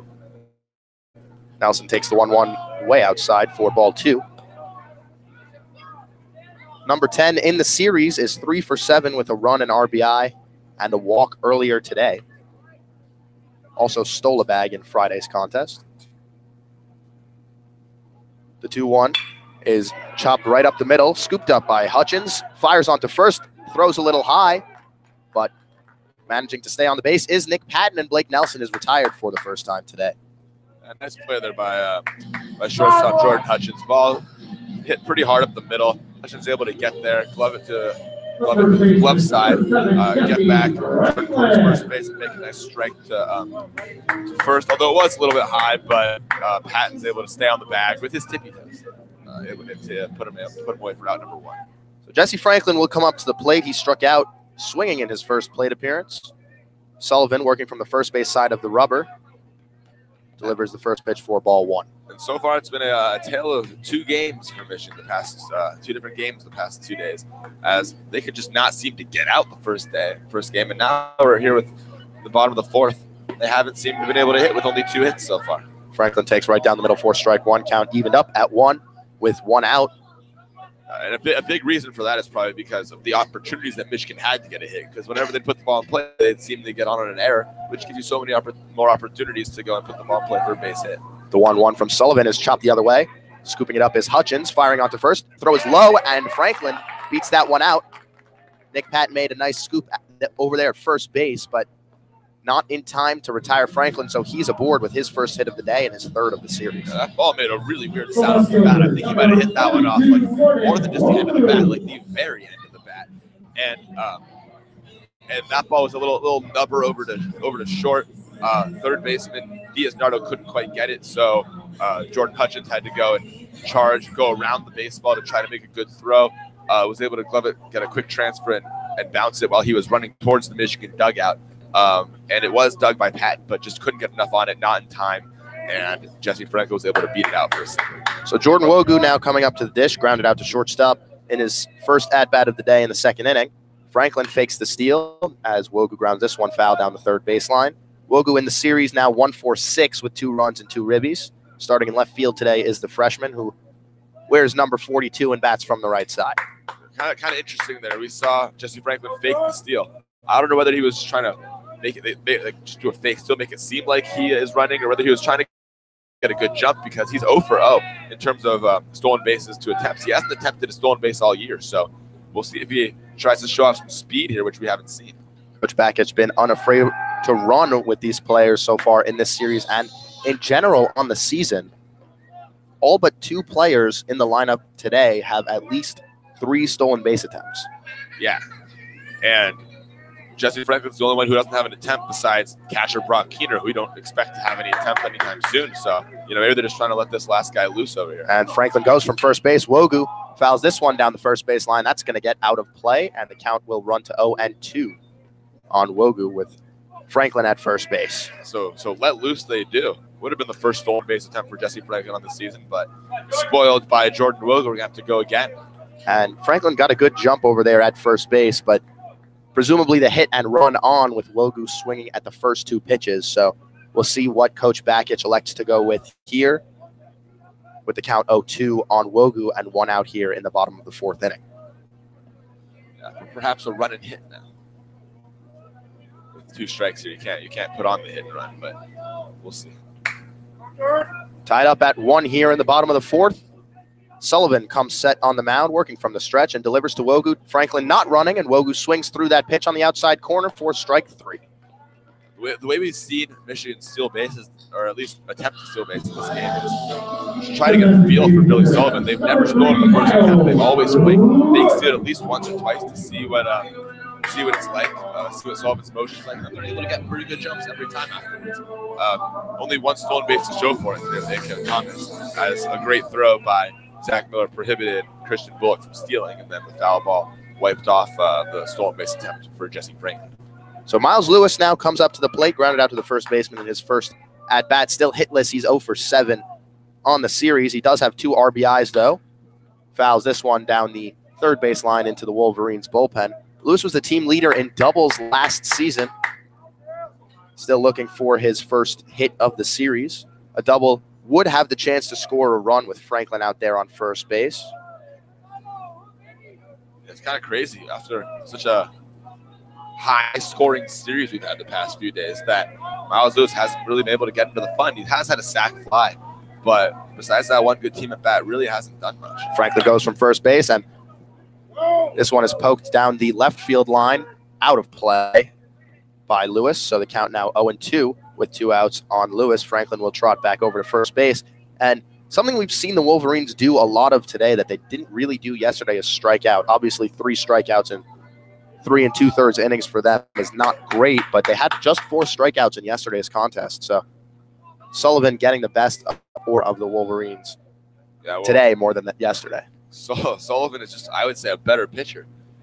You do have Hinton. Hinton is a good pitcher. He's supposed to be one of their better guys, but Sullivan coming in 3-0, 1.52 RA. He's got 30 strikeouts, so the guy knows how to miss a bat. And Sullivan's ERA. Oh, and a pickoff. Franklin is caught in the middle, hung out to dry, and making the tag after 4 throws looks like the second baseman, Eric Boren. So Wolverines picked off for the second time today. I'm sure Coach Bakich isn't happy about that, especially in a 1-1 ball game. But at the end of 4, scores Michigan 1, Delaware 1 in that inning. 1 hit, no runs, no errors, nobody left on base after Franklin was picked off. You're listening to WCBN Sports Radio, coverage of Michigan baseball. I'm Max Brill, joined by Jerry Gusenberg. In that situation, I mean, it does suck to get picked off, but it looked like he was running on, or Jesse Franklin was running on first move. So right when Billy Sullivan picked off to first base, Franklin was on the move, so it didn't really look. So I wouldn't really put that one on Franklin, more so just the unfortunate play where they picked off when he was trying to steal. So I guess it does now count as a stolen base attempt for Franklin. So add him onto the list of people who've attempted, but you can't really put that as his fault necessarily because he was going on first move. But another thing I want to say about the stolen base, or the pickoff attempt that ended up picking him off, is that Jesse Franklin, he was already committed. He was going first move, so he was already halfway there halfway to second base by the time the ball got into the glove of first baseman Nick Patton. So I wouldn't be too opposed to just having him run all the way to second base as hard as he can, just hoping that the throw is a little high. Maybe he beats it anyways. He's been running hard for a while. He's got a good jump. And just see if first baseman catches the ball, set, make a good throw, second baseman to catch it, make a tag, rather than just stop and get yourself in a pickle where, teams practice that all the time. They're not going to make a bad throw necessarily in the pickle, but there's a good chance they can have a little bit higher of a throw where you can get it safely with, having to avoid the pickle and then getting a stolen base in the second. So Carl Kaufman out for his 5th inning of work. Due up for the Delaware Blue Hens is Jordan Hutchins, the 8-hitter, Eric Boren, the 9-hitter, and then they'll get back to the top of the lineup with Kevin Mulholland, who is 2-for-2 with 2 singles today. Before then, though, it'll be Hutchins, who's 0 for 1 today with a strikeout and 1 for 2 in the series. Yeah, Hutchins so far putting together a nice day in the field, made all of his plays, made them look pretty easy, but some of them kind of tough. Kaufman throws the first pitch to the backstop in the left-handed batter's box. Count moves to 1-0 on Hutchins. Hutchins on the season, a 400 hitter with a 500 OBP and 600 slugging, so nice round numbers for the shortstop. He rockets this one into left field. Heading back is Wogu, and he corrals that for the first out of the inning. Good piece of hitting for Hutchins. He looks like he is going to be a pretty good ball player for Delaware, but unfortunately stayed in the air a little too long. Wogu was able to get under it and put it away for the first out of the inning. So now the second baseman, Eric Boren, who really does not have a lot of pop, but a gaudy 425 on base percentage. He's 1 for 5 in the series with 3 walks. Kaufman delivers to Boren. First pitch taken on the inside corner for strike 1. Coming in, though, to the game, hitting .317. So he has been hitting pretty well this season, in addition to, as you were saying, all the walks. And on the year, 15 strikeouts and 12 walks coming in. So the guy does know how to handle the bat with a pretty even walk to strikeout ratio. Kaufman delivers the second pitch for a strike taken on the outside corner by Boren, and now he is behind 0-2. Pitch from Kaufman is slapped the other way, gobbled up by Franklin, and he will take it himself for the second out of the inning. A good way to stay down there for Franklin. Ball kind of came up a little bit, got the ball, went up, and then hustled over to first base to beat out Bowen at first. So now the Blue Hens have turned over their lineup for the second time today. Kevin Mulholland, who is 4 for 11 in the series with 2 runs and 2 for 2 with a run today, looking to get things started for Delaware here in the top of the 5th inning in a tie 1-1 ball game. Carl Kaufman working from the windup, takes his sign from Brock Keener and delivers a, I don't know where that pitch was, could have been a little low. Taken for ball 1, though, by Mulholland. Yeah, that pitch looked pretty good. Not quite sure what the umpire Brian Miller was looking at there, but pretty good to me. 1-0 from Kaufman is taken low for ball 2. Pretty much the same kind of pitch there. I don't really know what they're missing, but I guess Kaufman just got to realize at least he's going to be consistent with that no call, low, kind of down the middle pitch. Kaufman's 2-0 is chopped foul towards the Michigan dugout on the third base side. So count moves to 2-1 on Kevin Mulholland, the center fielder for the Delaware Blue Hens. Mulholland, a .291 hitter on the season with a .413 OBP. So your quintessential leadoff hitter. He's got 11 stolen bases, 12 walks, and 13 strikeouts. So one of the best hitters in this lineup. 2-1 is fouled back by Mulholland, and count even up now at 2-2 for Carl Kaufman. He's looked good today, Mulholland has, with a nice line drive single to right his first at bat. Had an infield single his second at bat. Was able to beat it out, but he's put the bat on the ball and been pretty solid out there today. So definitely want to be careful with this guy. Kaufman comes set and delivers. Freezes Mulholland, but it is a little inside. The count will go full with 2 outs here in the top of the 5th. It was a little inside because Brian Miller said it was a little inside, but I don't know if that was actually a little inside. It looked to be a pretty good pitch there. Payoff pitch from Kaufman is grounded to the shortstop, Blomgren. He scoops it up, fires onto first base to get the speedy Mulholland. So the Blue Hens go down in order in the top of the 5th inning. No runs, no hits, no errors, nobody left on. And at the end of 4.5, it is Michigan 1, Delaware 1.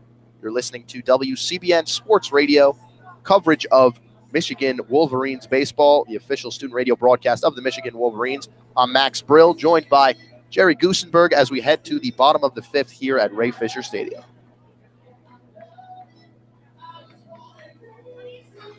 Michigan really just not putting together as good of a performance they did last time. They have the 1 error, which accounts for that 1 run. They have 3 hits on the day. nothing like too great hits either. Just one kind of a little slice of fly ballish that landed for Jonathan Engelman. A little chopper in the hole that was able to find some room for Christian Bullock, and then a nice hit by A.K. Thomas. But the bats have not been quite as loud as they were yesterday. And we were mentioning it yesterday, saying, save some for another game. And, they probably should have done that because I don't know where the offense went. The bats were being swung so well yesterday. I guess Billy Sullivan, the fourth, is out there really finding ways to put him away. So if Kaufman is able to go one more inning, then that will be Michigan's third consecutive quality start. And that's a great sign to be able to not go too deep into your bullpen, especially with a bullpen that has been a little bit shaky this season, at least in comparison to the starting rotation. Yeah, that would be great. And it looks like Kaufman's going to. Kaufman is at, I believe, like 67, 68 71 pitches right now. He was 65 going to the last batter. But, yeah, so definitely a good start here for Kaufman. It looks like he'll be able to go in. We'll see what Coach Eric Backage decides to do at the end because it is his call. So Lewis was at the dish when Franklin was picked off first base. Will come back up with a fresh count here in the bottom of the fifth inning. 0 for 1 on the day, 0 for 7 in the series. First pitch from Sullivan, who works from the windup. Taken low for ball 1. So we see that same pitch again that was called a ball to Kevin Mulholland being called a ball to Miles Lewis. Yeah, I guess he's going to be consistent with that pitch that's low. That looks like a strike, but it's not going to be a strike. So if you're a pitcher, you got to know not to pitch there. If you're a hitter, don't swing. Lewis takes high and away for ball 2. Count runs to 2 now. Looking back at Ben Dragani yesterday, he threw 89 pitches. So you could assume Backage is going to have Kaufman throw about the same. Meaning, if you can hold him to about like an 18-pitch inning, which is very manageable for Kaufman, then you should be good to go 6. This one is rocketed to the second baseman. Bowren fires onto first. Nick Patton with the catch to retire Miles Lewis for the second time today. Now, Miles Lewis hit that one hard, but as it seems to happen when you're not hitting too well, it seems to go for his last 8. I mean, when you're not hitting well and you hit the ball hard, it seems to go right at somebody. So that's what happened to Miles Lewis, and he becomes the first out of this fifth inning. So Brock Keener, who's 2 for 4 in the series with 3 runs and an RBI, walked in the second inning. He comes up now to the plate, looking to get things started offensively for the Wolverines here in the bottom of the fifth inning. First pitch from Sullivan is taken high for ball 1. Brock Keener looking to rebound from his mistake a couple innings ago that costed Michigan a run when that tied the ball game up after his throw sailed to the right center field. And this one is hit deep into right field. Giving chase is Kyle Baker. Still on the run. He's not going to get there. Keener rounding first, heading to second. Baker, the throw comes in directly to second. But Keener beats it with a slide, and he is in safely at second base. Yeah, that was a nice piece of hitting there by Brock Keener. He kind of has an interesting swing that puts a lot of front spin on the ball. So the ball was hit to right field, and it just was landing quickly. And so by the time that right fielder Kyle Baker got over there, he wasn't able to get there in time, and that ball would drop and kind of short hop the fence over in right field, right next to the 1962 sign for when the Michigan was national champions under the scoreboard. So Keener on second base with a double, and Jack Blomgren will come up with runners in scoring position. He's hitting .217 with men in scoring position on the season, a .229 hitter overall with a .372 average. In the series, he's been pretty successful, 2 for 5 with 3 ribbies and 2 runs. Looking to get Keener home from second. Working from the stretch, Sullivan delivers a first pitch curveball for a strike. You gotta want to throw strikes here if you're Billy Sullivan. Blomgren, not the best hitter. He has been hitting better as of recent, as you did say. But then you got top of the lineup and A.K. Thomas coming up next, and you don't want to have runners on base when he comes up. So you have to minimize the damage that can be done and throw strikes and find a way to get this guy out. Sullivan comes set. He's working from the first base side of the rubber from the stretch. Nobody holding Keener on at second base, but not expecting him to go, obviously, as he is the catcher. Fastball taken low and away for ball 2.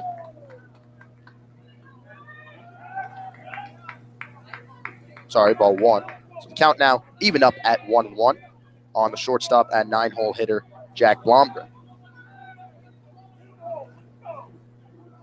Blomgren 0 for 1 today in the second inning, grounded out to the pitcher. Yeah, hit that ball hard too. pitcher, Sullivan, was able to just put his glove out there and get it. Blomgren takes a curveball high, 4-2 now, so 2-1 with 1 out here in the bottom of the 5th on Jack Blomgren. Brock Keener, the man standing on second base. Something happened in the softball. It looks like a home run to me. Yeah. Can't quite tell who it is, but the entire team out waiting at home plate. You can probably hear that with the speakers right now. They are very loud over there in that softball stadium. Obviously, you can catch that on WCBN Sports Channel 1 on YouTube. In between innings, definitely don't tune off this game.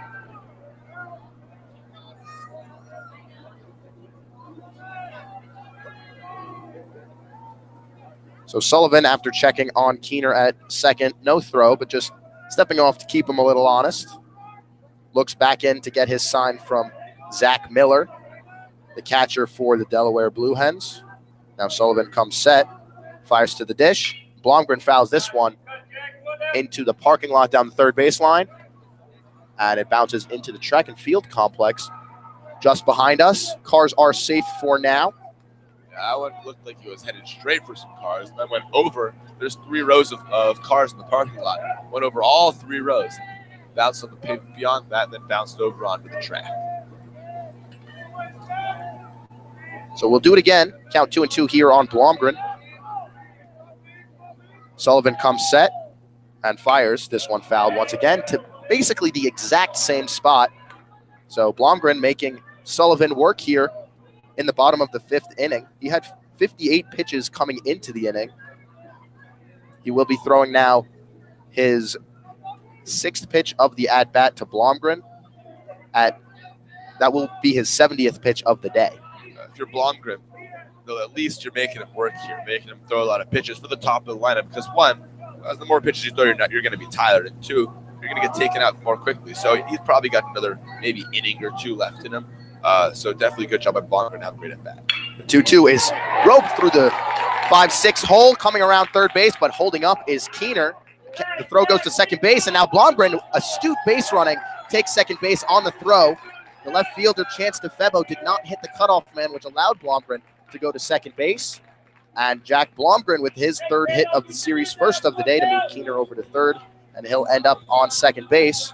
So the Wolverines are in business here in the bottom of the 5th with the top of their lineup coming up. That was a great piece of hitting there by Jack Blomgren. You got a look curveball that stayed in the zone. Blomgren doesn't lean up, stays back, just fights it off and punches it into the shorts, the 3-4, the 5-6 hole to left field. Brock Keener was running right away, but he's a slow guy, and you have 1 out in the inning with a good guy who can handle the bat, and A.K.O. Thomas coming up, so no need to send him home. But they do throw it home, and on the throw, nice heads-up base running by Blomgren to go and take second. Makes it in there fairly easily. And we've got 2 arms warming up now in the Delaware Blue Hens bullpen, so we may be getting to the end of the line for Billy Sullivan, the 4th, who was the starting pitcher today for Delaware. They bring their infield in for A.K.O. Thomas, the speedy leadoff hitter for the Wolverines. He's 0 for 1 today with a walk, a stolen base, and a run, all in the 1st inning. Grounded out to third in his plate appearance in the 3rd inning. Blomgren taking a generous lead off the second base, and the first pitch to Thomas is taken inside. Just 1 out here in the bottom of the 5th inning. So anything to the outfield should be able to score Keener, provided it's deep enough. Keener, obviously a slow runner out there at third base. Anything to the infield, probably Keener's not running on contact. And the outfield, they're playing pretty shallow in the outfield too right now. So you got to hit it kind of deep in order to get Keener home. Thomas has some sneaky doubles power, though, so we'll see if he's able to create here for the Wolverines as he takes the second pitch for the first strike of his at-bat. Count now even up at 1. We got the guy on third base. There's a lot of speed going on in Michigan. Unfortunately, Brock Keener is not one of them. So, if you're A.K.O. Thomas, you're looking to drive something or at least hit a fly ball pretty far because a pop-up's not going to do the job here. Thomas holding his hands right out in front of his chest, bat on his shoulder. Looking in and taking the sign is Billy Sullivan, and Thomas calls time. Blomgren probably has about a 20, 25-foot lead out there at second base. Obviously, nobody out there to hold him on, given that the shortstop and second baseman are both playing right on the cut of the turf between the green and the brown. Any hit, Blomgren has some speed, so any hit to the outfield should be able to score Blomgren from second, with the fact that he's taken a lead a third of the way, maybe almost halfway to third base. The 1-1 is taken outside by Thomas. Count runs to 2-1. And by the time that Sullivan's gone to home plate, the secondary lead has already gotten at least halfway for Blomgren to third base. He might be more than halfway by the time that pitch is in Zach Bodeck's glove. So K.O. Thomas looking for his first RBI of the series against Delaware.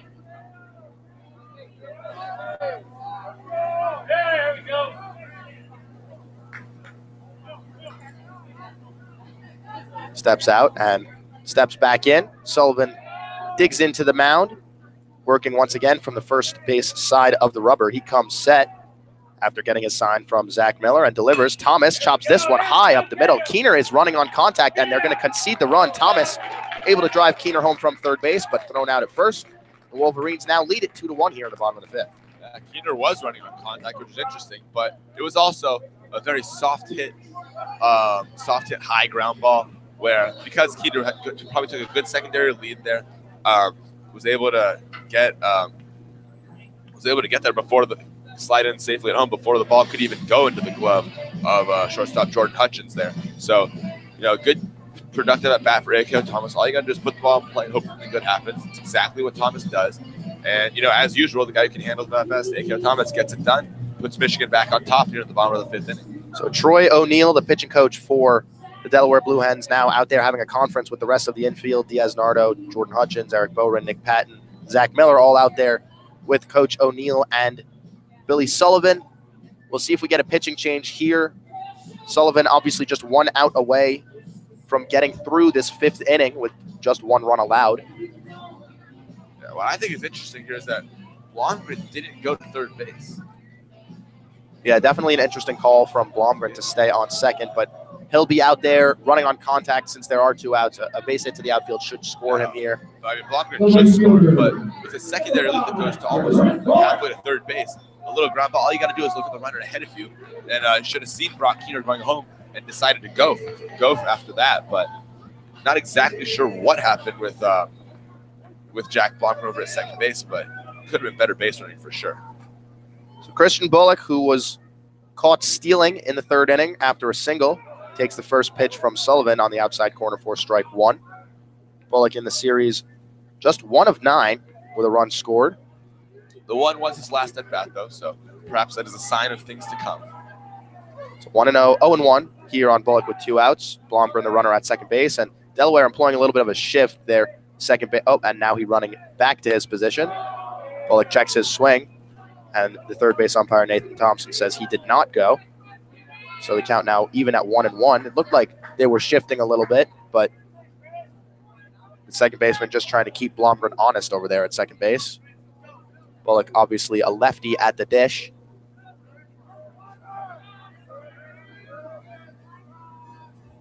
This is where Michigan's been great so far this year, with when runners are in scoring position, hitting them in.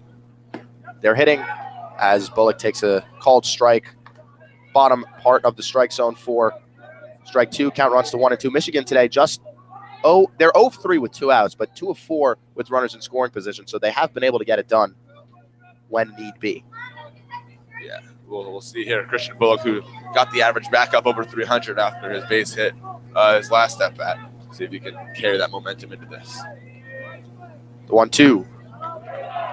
Outside, 2-2 with 2 outs. Wolverines lead at 2-1 here in the bottom of the fifth inning, courtesy of a RBI ground out from A.K.O. Thomas, bringing home Brock Keener, who doubled earlier in the bottom of the fifth. Bullock batting from the left side, has the bat on his shoulder as Sullivan looks in to take his sign. Yeah, Sullivan taking a long time there with that pitch. Comes set. The 2-2 is inside. Bullock has to move out of the way to avoid being hit by that one. So the count runs full here. 3-2, 2 outs. We'll see if if Blomgren runs on the pitch. I would be shocked if he did, just because there's nobody behind him. Yeah, in terms of how shallow the outfielders are playing, pretty shallow center field. In left field, about average, and in right field, kind of deep, honestly. So he should score from anything except for center field. It'll be a close play. He's got a good secondary for Blomgren. Payoff pitch to Bullock. This one is hit high and deep to right field. Kyle Baker giving chase. This one could go, and it's just foul. Now that looked pretty good right off the bat. Kind of chopped at it a little high, but made solid contact, and the wind just really blew that one. It ended up hitting the fence about a foot from the 320 sign, mid part of the fence. So nice contact there from Christian Bullock, a guy who really doesn't have any pop, and almost knocked one out of here. Bullock slugging just .361 on the year.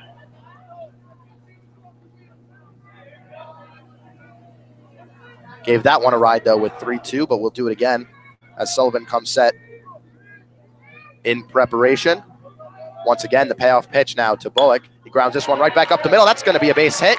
Oh, it's cut off, actually, by Bowen. A great diving stop, and Blomgren coming around from second is tagged out. A fantastic play there by Eric Bowen to cut it off up the middle and make the throw home to Zach Miller to get Blomgren out at home. I don't know what the third base coach was doing, sending him on that after seeing that the ball had been stopped up the middle.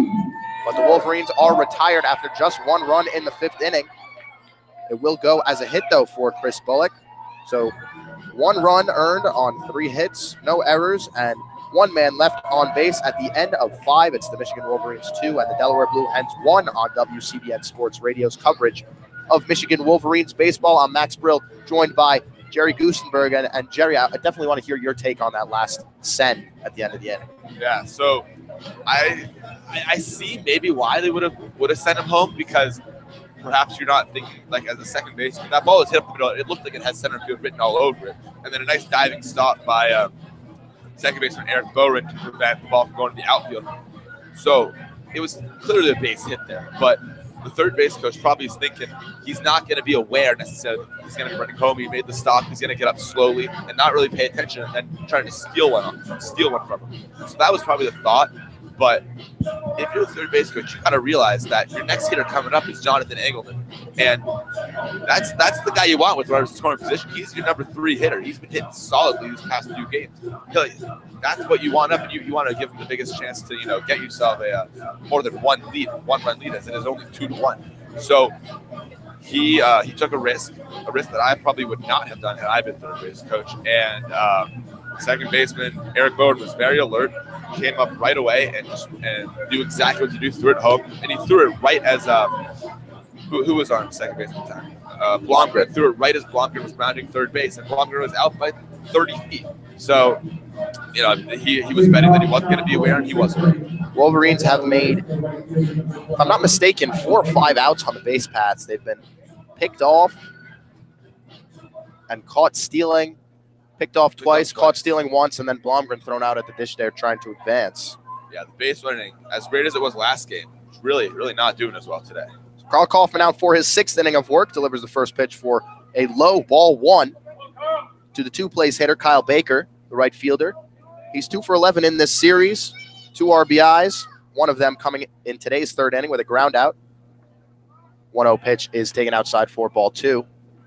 Baker on the season still hitting .333 though. So kind of a rough series for him, but still solid overall numbers. 2-0, taken on the outside corner for strike 1 to the right fielder, Kyle Baker.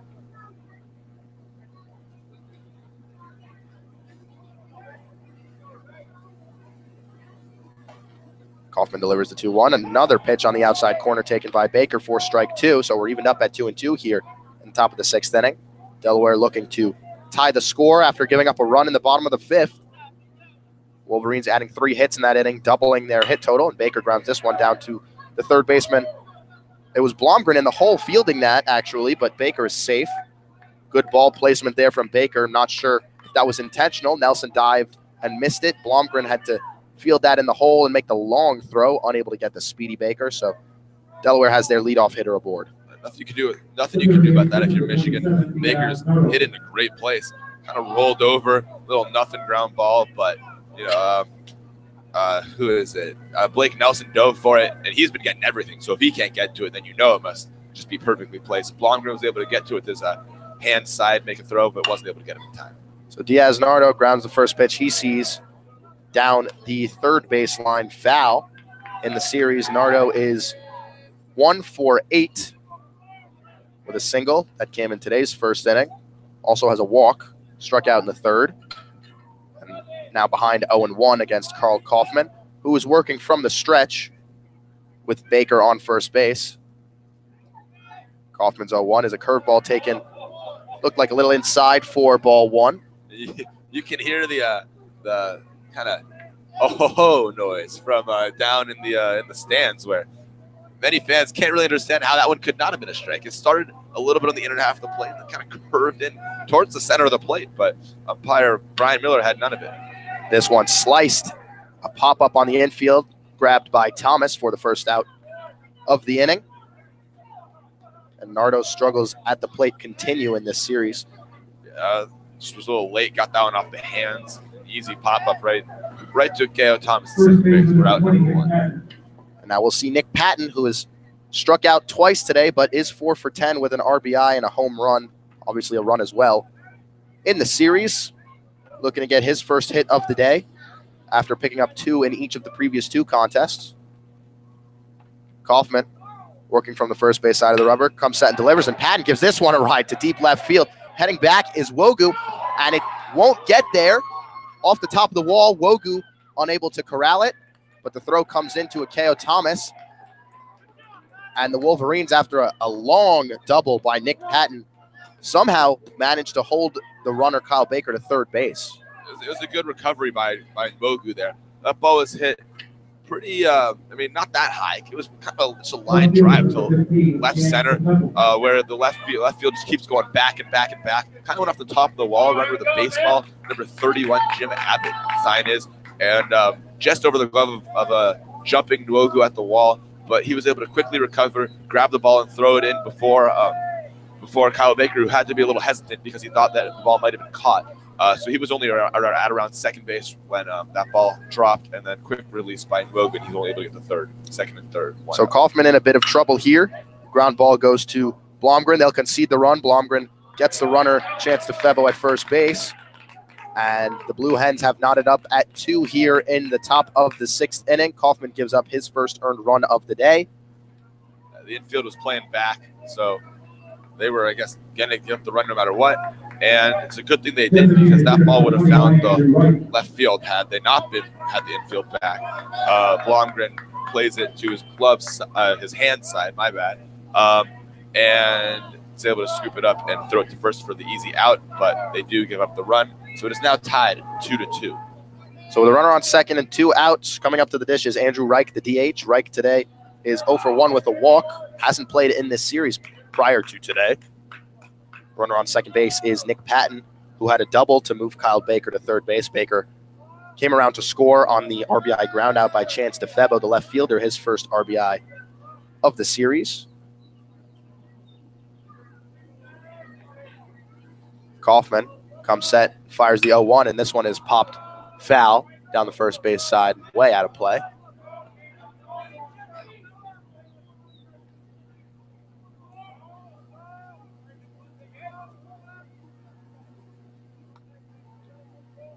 Kaufman gets a new ball and steps back on the rubber, working on Andrew Reich, the left-handed hitting designated hitter.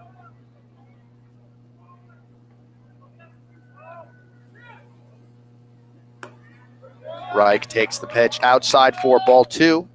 Count now on him, 2-1. Andrew Reich, the sophomore outfielder when he's not DHing, from Newark, Delaware, standing at 5'10". Kaufman on the mound comes set, ready to deliver the 2-1. Taken low and outside for ball 3. So Kaufman now in a little bit of trouble behind 3-1 on the 6-hole hitter Andrew Reich with a runner in scoring position. Yeah, the Wolverines are starting to get loose over there in the bullpen. Still got sweatshirts on, but just playing some catch right now. Should Kaufman get in any more trouble, we may see a move made in the next few batters. And it looks like a lefty warming up out there. My guess is Ben Kaiser, as Kaufman sends Andrew Reich to first base with a free pass. It's just the second walk of the game for Kaufman, but he has not looked as sharp here this inning as he has past a few innings. But with 2 outs, just trying to get one more to get that quality start and leave this game tied to keep the Wolverines in it and potentially get the win in the bottom of the sixth should Michigan score. And now we see Michigan's bullpen pitcher, who is a left-hander, move to mound work as Chris Fetter trots out to the mound on the field to have a conference with his catcher, Brock Keener, and his starting pitcher, Carl Kaufman. You understand that first and second right now, it's Andrew Reich and Nick Patton, respectively. Reich has drawn the only 2 walks from Carl Kaufman today, so he's 0 for 1 with 2 walks, 2 times on base. Looks to be a righty in the bullpen, actually. It was a lefty warming up, but I think he went back to the dugout to take off the sweatshirt to get a glove. But they currently have a righty in uniform, but blocked by the pole. We can't really see who it is. It's a possibility that we're going to see, if it is a righty, Jace Van Senna or Jeff Criswell. Those 2 have been 2 of the most commonly used righties out of the bullpen this season. Yeah, I think we got a lefty coming in. You had to go back to the dugout for a second to get maybe a glove or something, but I think he's going back out, so we have 2 people in the bullpen currently. First pitch from Kaufman to the catcher, Zach Miller, is taken low, and Kaufman now losing the strike zone entirely. He's thrown 4 consecutive balls. And Zach Miller, definitely a hitter you want to go after. He's 0 for 6 on the series, 0 for 2 today with a ground out to the third baseman and a fly out to the center fielder, John Engelman. Miller asks for time, steps out, takes a cut, and steps back into the righty batter's box. Delaware still has yet to get any 2-out hits today, and they are 0 for 4 with runners in scoring position. That pitch from Kaufman taken for a strike to even the count up at 1-1.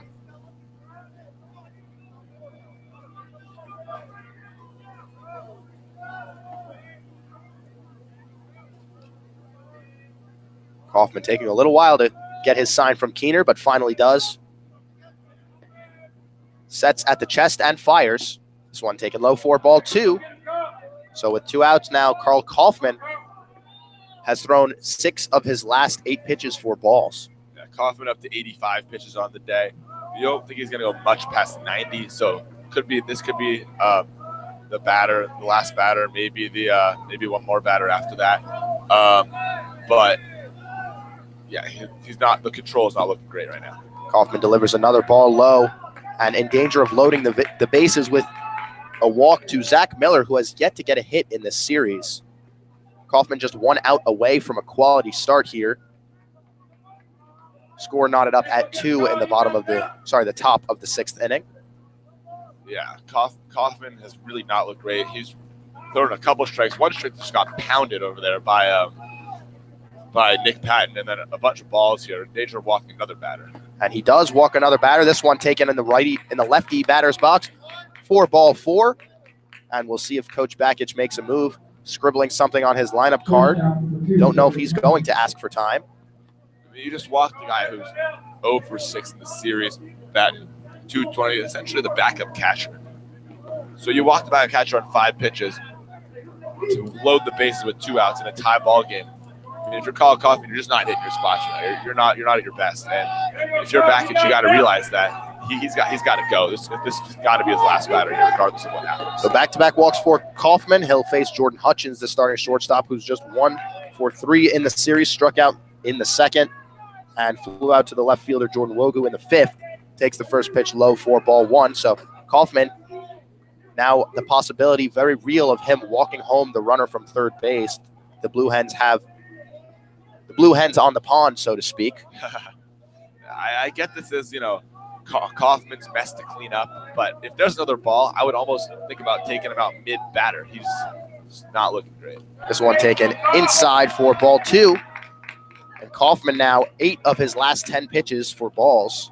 Really cannot find the strike zone right now. I think it's pretty clear here as Bakich is on the edge of the dugout on the steps that this is the last batter Kaufman's going to be facing, no matter what happens. So either get him out, have a quality start, or he'll give up a run and be in danger of being on the hook for the loss. Bakich standing on the top step of the dugout right now. Kaufman delivers a strike on the outside corner to move the count to 2-1. And Coach Bakich can breathe a little easier now, knowing that his starting pitcher has found the strike zone. He now picked up the clipboard after that one, at least. Now he's cheering him on, clapping his hands for Kaufman. Kaufman looks in for his sign with the bases loaded, working from the stretch, not the windup. Runners on third, second, and first as Kaufman delivers the pitch. A swing and a miss from Jordan Hutchins. So the count now 2-2 with 2 outs. Kaufman could get out of the jam with just one more pitch. That's a good-looking pitch there for a guy who hasn't made too many great pitches this inning. Started it kind of in the zone. I'm not sure exactly what kind of pitch it was, but it just went out. And that got Hutchins swinging. You can hear the Michigan dugout, everyone on the top step cheering their pitcher on. Kaufman delivers strike 3, swung on and missed. And Carl Kaufman able to get out of the bases loaded jam, giving up just 1 run in the top of the 6th inning. For the Delaware Blue Hens, 1 run, 2 hits, no errors, and 3 men left on base at the end of 5 1/2. We're knotted up at 2 here at Ray Fisher Stadium. You're listening to WCBN Sports Radio's coverage of Michigan Wolverines baseball, the official student radio broadcast of the Michigan Wolverines. I'm Max Brill, joined by Jerry Gusenberg, and really a stellar job by Kaufman there to bounce back after back-to-back walks. Yeah, and he did not look too good. It was, finally made 2 solid pitches at the end there to put together, to finish what's been, ending a great day for Kaufman. Only 2 runs, one earned in 6 innings. So while the end didn't look too pretty, he does find a way to get it done. And, as we mentioned at the beginning of this game with Delaware, their big problem has been, they've gotten some guys on base, but they haven't been able to get that big hit to score them. They had 1 big hit with Nick Patton today to get a runner to third, which ended up scoring him on a ground ball. So they had a decent productive inning, but they could have broken it open this inning, and they just did not do so, which is what we've been seeing over this whole series. And now, Michigan right in the game here, and their big pitcher, Billy Sullivan, who's their kind of star into this moment, has been able to shut down Michigan. You can't go too much longer, maybe another inning. So if you're Michigan, even though it's a tie game, you got to be feeling pretty good about yourselves, knowing that you're going to get to that bullpen for Delaware, which is not very. Sullivan at 79 pitches on the day, coming out for his 6th inning of work, due up for the Wolverines. It'll be the 3, 4, and 5 spots. Jonathan Engelman, Blake Nelson, and Jesse Franklin. Jonathan Engelman coming up here. He's 1 for 2 with an RBI ground rule double his first at bat. So if you're Engelman here, you're just trying to have a good at bat, hopefully a long at bat, and then get on base. So you can just get as many people up to the plate this inning, hopefully knock out Sullivan this inning, get to that bullpen, and then from there, hopefully just feast. Speaking of sending up a lot of men to the plate, in the last inning, the Delaware Blue Hens sent up 7 men to the plate, but only managed to score 1 run. Wolverines haven't sent more than 5 to the dish in any inning, but Engelman looking to change that here with a leadoff single against Billy Sullivan.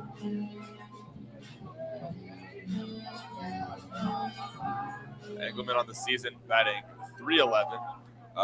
He has 3 home runs and 23 RBIs. First pitch is swung on and missed by Engelman. Count moves to 0-1. Billy Sullivan, after giving up a leadoff walk to Akeo Thomas and a stolen base in the first inning, really has settled in since then. He struck out 3 Wolverines hitters in this one and only allowed 2 runs. Sullivan delivers the 1-0, and this one is roped into right center field. A base hit for Jonathan Engelman, and he gets the Wolverines started in the bottom of the 6th inning. That pitch was a fastball, low, kind of down the middle low, maybe a little away, and Engelman just goes down and swoops it, knocks it right on the barrel, over the second baseman's head into right field. Great piece of hitting there for Jonathan Engelman to lead off this inning, which is a very important inning here for Michigan. Probably the last one against Billy Sullivan. He's done a great job. Engelman's second opposite field hit of the day. His first in the first inning was a ground rule double that bounced right on the chalk on the right field line and then out of play into the opposing bullpen. But up now it is Blake Nelson, number 10, the third baseman who walked in the first inning, grounded out to shortstop in the 4th inning. In the series, he's 3 for 8 with a run and an RBI. Also added a stolen base on Friday. Nelson takes the first pitch, a curveball, a little high for ball 1. Hey, get it down there, Johnny! Come on, Blake! Come on, Blake! You can hear the crowd cheering on Nelson as they want him to come through for the Michigan Wolverines, who are tied now with the Delaware Blue Hens at 2 in the bottom of the 6th inning with nobody out and a runner on first base. Sullivan, the pitcher for the Blue Hens, comes set and delivers a strike on the outside corner for Strike 1 to move the count to 1-1. If you're Blake Nelson, you're just continue to see some more pitches. Just make him work, make Billy Sullivan work, and put the ball in play and hope for the best here. Just to the pitch count's already up to what are we at right now? We're at 81 pitches, not too much more for Sullivan. Going from first is Engelman, and he'll slide in safely after a high throw from the catcher, Zach Miller. So with a runner in scoring position now, Nelson hitting .360 with runners on base this season. Yeah, Bowden thought they ended up getting him. So it was a pretty bad throw there by Zach Miller. Kind of low. Zach Miller had an interesting release and kind of just chucked it kind of high. And Bowden had to jump, and Engelman was easily safe. But Bowden was pretty convinced that Engelman went off the bag after he slid into second base. But second base umpire, or I guess first base umpire, Nathan Thompson, who was at second base, had nothing to say about that. That tied Engelman for the team lead in stolen bases with Akeo Thomas and Chris Bullock. They've all got 11 apiece as the pitch is taken by Nelson on the outside corner for strike 2. So the count at 2-2 on the four-hitter for the Wolverines. There's a big little area between first and second base. I don't know if Bowden's going to end up going back when when Sullivan starts his windup, but if you're Nelson, you just got to think about poke one of the 1-2 hole. Worst case scenario, they make a play, and I get Engelman over to third with one out. Sullivan looking over at Engelman. Fires to the plate. Inside for ball 3, and Nelson has run the count full here in the bottom of the 6th inning with nobody out. Yeah, not really much more you could ask for here so far from this inning. Engelman with a nice at-bat, ended up getting on first with a single. He steals second, really puts pressure on Sullivan. Sullivan's thinking about him. That makes him have more stress pitches. And now he's got a 3-2 count on Nelson. That pitch count's been really raised. He's at like 85 now.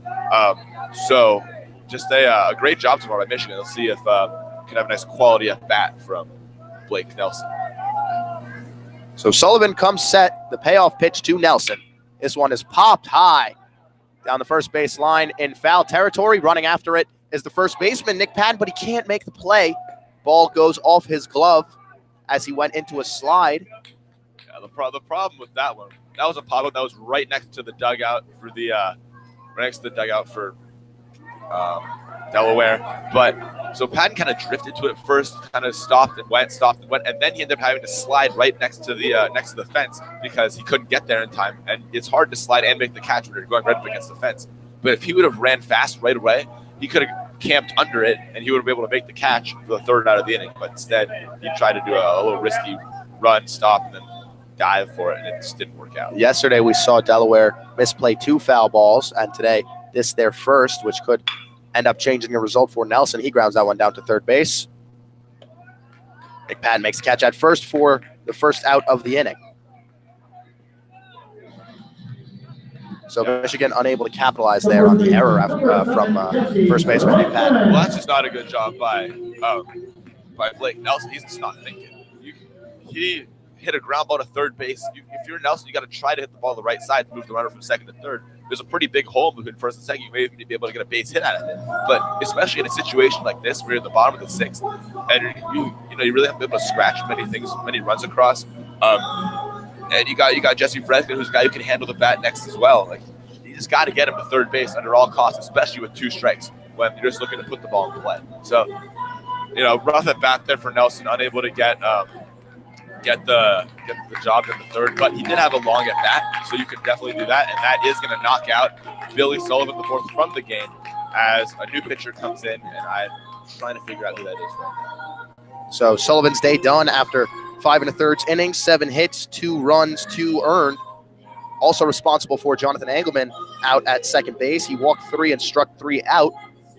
So Engelman and Nelson, both righties. I believe the pitcher on the mound now who they're substituting is a righty as well, which is a little surprising to see with the left-hander Jesse Franklin coming up to the dish. But with that being said, Jordan Wogu, the next hitter, is a righty.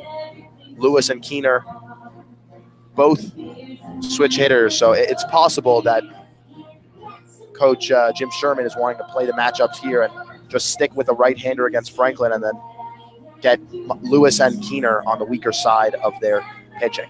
Yeah, that's understandable. But just, praise Billy Sullivan the fourth on his day. Great performance from him. You've got Kyle Hinton yesterday, who's has a sub-2 ERA. They've won his last 4 starts. He comes in, you're thinking it's going to be kind of what you like a great pitching performance, but not so much. Only 2 earned runs, but gave up hits when you a lot of hard hit balls. Wasn't able to get away from the errors that were made, which is understandable. But he just got way too many hits with 2 outs in runners in scoring position, which caused Michigan to score 11 runs off of him. And then today, Billy Sullivan comes in with a sub-2 ERA at 1.52. You're thinking, well, he has good numbers. He's a good athlete, but so is Hinton. So we might see the same thing happen again. But no, Sullivan only 2 earned. That is, unless Engelman does come around to score from second, because that is the responsibility of Billy Sullivan. But how many strikeouts did we see out of him today? 3 strikeouts, and really able to minimize the damage here for Michigan. Very, very few opportunities that Michigan's had to score runs. So it'll be James Meeker on to pitch for the Delaware Blue Hens.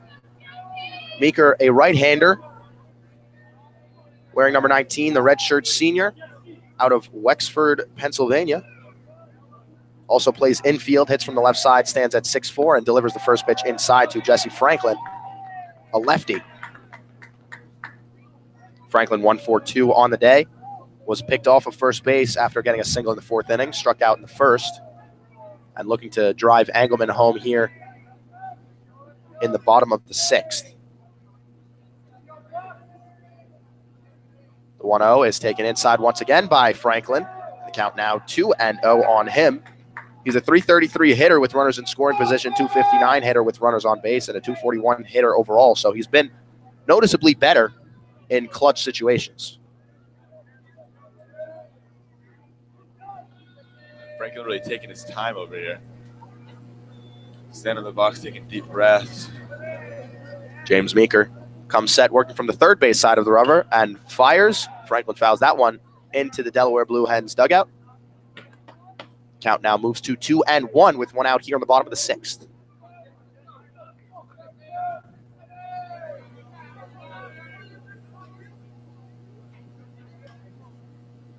Meeker looks in, getting a sign from Zach Miller, the catcher for the Delaware Blue Hens. Same defensive alignment as they started the game with. Haven't had any substitutions outside of Meeker entering to pitch now. And Meeker steps off, and Engelman dives back to second base with nobody there. Yeah, keeping him close. The outfield about middle away right now, not too far, not too in. Center fielder Kevin Mulholland in the middle of that M out there in center field. So any ball hit to the outfield, it should be able to score Engelman with a good secondary lead. Franklin cuts on and fouls this 2-1 pitch to the backstop, so it runs to 2-2. The Blue Hens very cognizant of Engelman's ability to run. He has 11 steals on the season after picking one up earlier in this inning.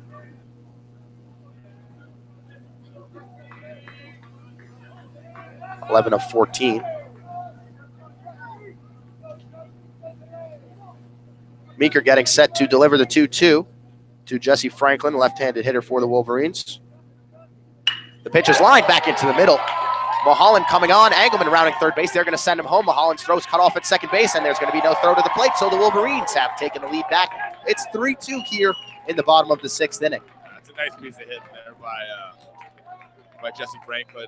Pitch a little low and inside. He just is able to get that one on the barrel, right up the middle. Engelman at first hesitated. I'm not exactly sure what he was doing, considering you can see the ball right next to him. But he hesitated, kind of sat there for a second, and then he got going. But with a pretty bad throw out there by center fielder Kevin Mulholland, who kind of just lobbed one into second baseman Eric Bowden. By the time Bowden got the ball, he didn't have enough momentum with him, and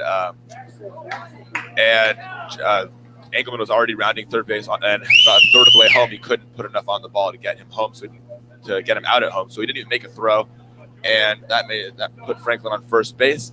And Michigan Wolverines up 3-2, and that gives Carl Kaufman puts him in line for the win now. So Kaufman, if he is able to get the win, would improve to, I believe, 3-2. 4-2. 4-2. And that also closes the book on Billy Sullivan III, who has given up three earned runs in 5.1 innings of work. Indeed, he has, as Jordan Wogu, the right-handed hitting left fielder for the Michigan Wolverines, steps in, looking for his first hit of the day. Grounded out to short in the second, struck out swinging in the fourth. He's got a runner on first base, Jesse Franklin. Takes on the outside corner, actually, for strike one, so count even up at 1-1. Yeah, while we were talking earlier, a few seconds ago, there was a pitch that was low and inside for a ball, so the count is now 1-1 to Jordan Wogu. Wogu, a 353 hitter on the season, 442 OBP, 500 slugging, and a 474 hitter with runners in scoring position. Franklin goes for first base.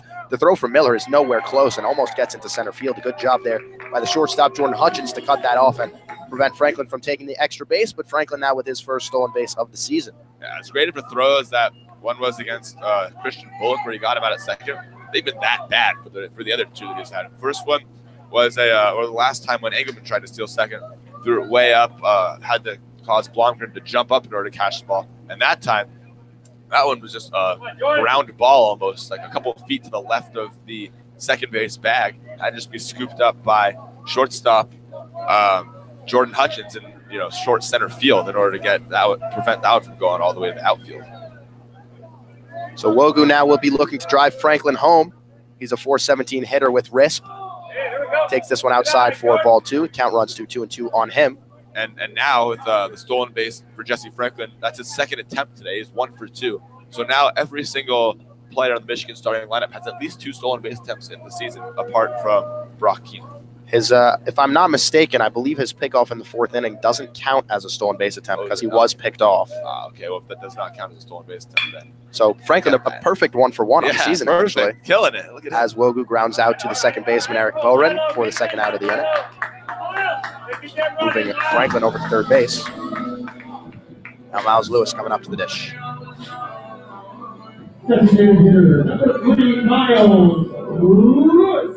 Here's where Michigan's been good in their past couple games, and here's where we'll figure out if they still have it here. As Miles Lewis, who's been struggling coming up to the plate, hit the ball hard his last at bat though. And so if you're Lewis, you're really trying to get on base, get this run across, because a 1-run game and a 2-run game, especially late, the last 2 innings are completely different ball games. Lewis shows bunt, pokes this one down the third baseline, but it's going to roll just foul. A picture-perfect bunt there from Lewis. If it wasn't turf, I'm fairly certain that would have stayed fair. Yeah, that was a great bunt, and I like the idea. You're Miles Lewis, can't seem to get anything to go, so why not just try to put one down the line and hope for the best, get yourself on base. Great idea. It was a great bunt, but it just went foul right before it was picked up by catcher Zach Miller. But good try for sure. Got him. They had no idea that was coming. I'll tell you that. So Lewis, trotting back to home plate, picks up his bat, gets a little loose here as Meeker looks in for his sign. James Meeker gave up an RBI hit to the first batter he faced today.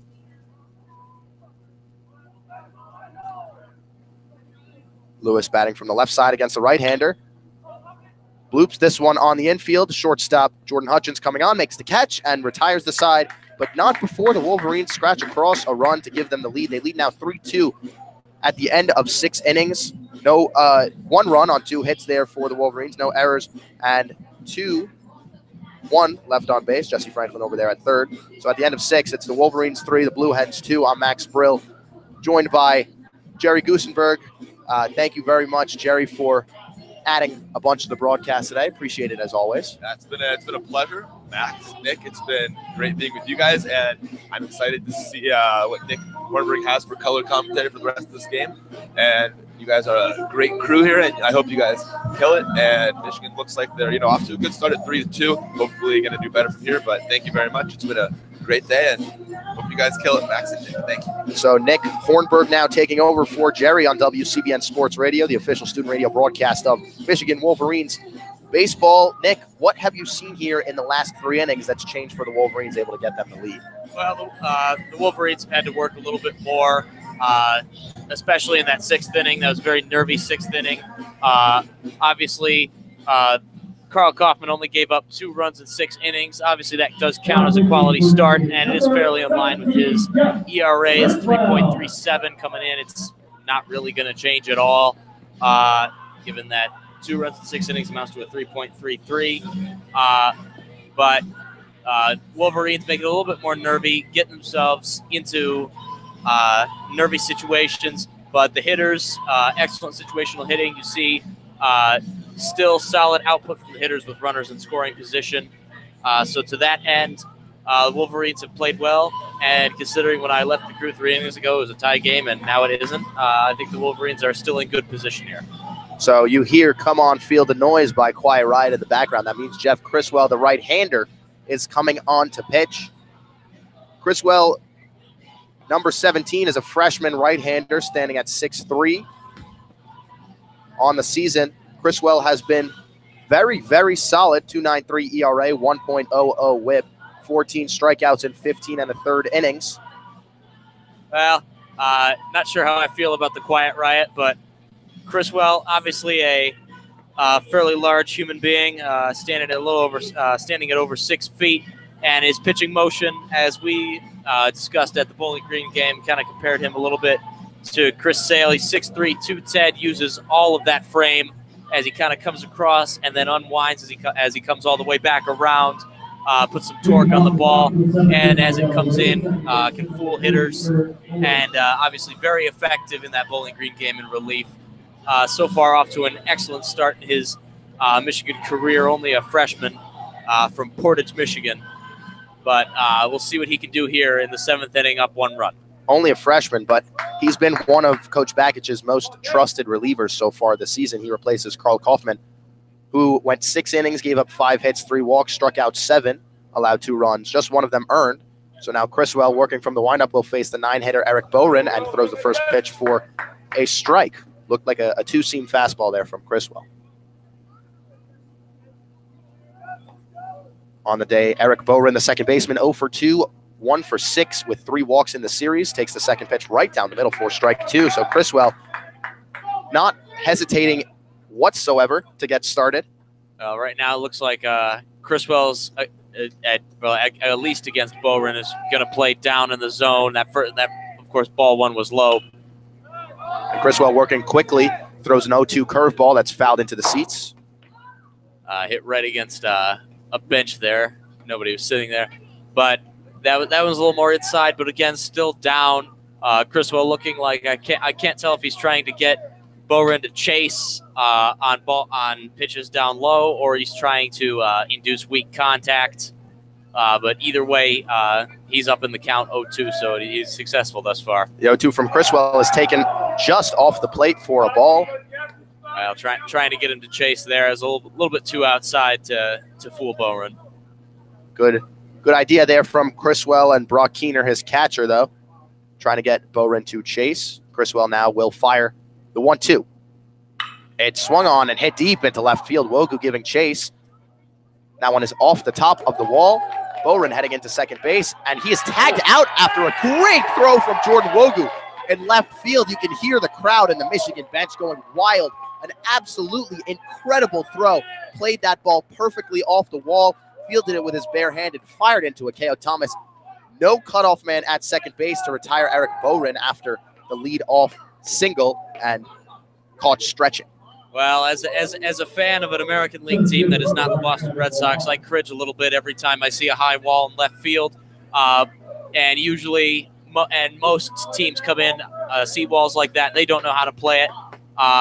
But obviously Michigan here in their stadium, they know how to play that wall. Excellent play there by Wogu, and excellent throw right into second base, perfectly placed. So now Criswell throws a first pitch strike to Kevin Mulholland, the leadoff hitter for the Delaware Blue Hens, who's 2 for 3 on the day. And the second pitch is a curveball in for strike 2. Criswell bringing out his entire arsenal here early. Well, really all series long, the Delaware Blue Hens hitters have struggled with the breaking ball. So if Criswell can get that breaking ball going, they're going to have a lot of trouble with him. The 0-2. Fouled into the parking lot here on the right side. I didn't see it come down, but I don't hear any alarms, so good sign. Assume that everything is okay. Mulholland, a 287 hitter on the season. He has 2 singles today, an infield single just behind the pitcher in the third, and a single right in the first. The 0-2 from Criswell. A curveball taken for strike 3 on the outside corner, and Jeff Criswell has retired the first 2 hitters he has faced today. That's about as well-placed a curveball as you can get right in the bottom corner of the zone. To me, that actually looked like it was a little bit down and outside, but obviously Brian Miller disagreed. Perfectly placed. As Kevin Mulholland, you can't really swing at that because that's right there, but excellent pitch there by Criswell. Criswell's first pitch to Kyle Baker, the right fielder, is taken on the outside corner for strike 1. Baker 1 for 3 today with a single to the shortstop in the hole, just barely got through. Came around to score in that 6th inning. Criswell's 0-1, taking a fastball down the middle for strike 2. And just like that, Jeff Criswell with the ability to get out of this inning, having given up no runs, no walks, no hits. It's 0-2 on Kyle Baker with 2 outs. Swung on and missed, strike 3. Jeff Criswell retires the Blue Hens in order. No runs, no hits, no errors, nobody left on base. And at the end of 6.5 as we head to the 7th inning stretch, it's the Michigan Wolverines 3 and the Delaware Blue Hens 2. You're listening to WCBN Sports Radio's coverage of Michigan baseball. I'm Max Brill, joined by Nick Hornberg, and Jeff Criswell really getting in, getting out quickly there in the 7th. Well, that's a fantastic inning of relief right there. Obviously, quite frankly, it seemed that they were not particularly ready for Jeff Criswell to come out there with his delivery. Comes across his body. I think hitters didn't really see it. Throws a lot of hitters, a lot of called strikes. Obviously, for that most recent batter, the first two strikes were called. The second one, he just swung for the fences and hoped for the best, and the best didn't happen for him. But Jeff Criswell off to an excellent start.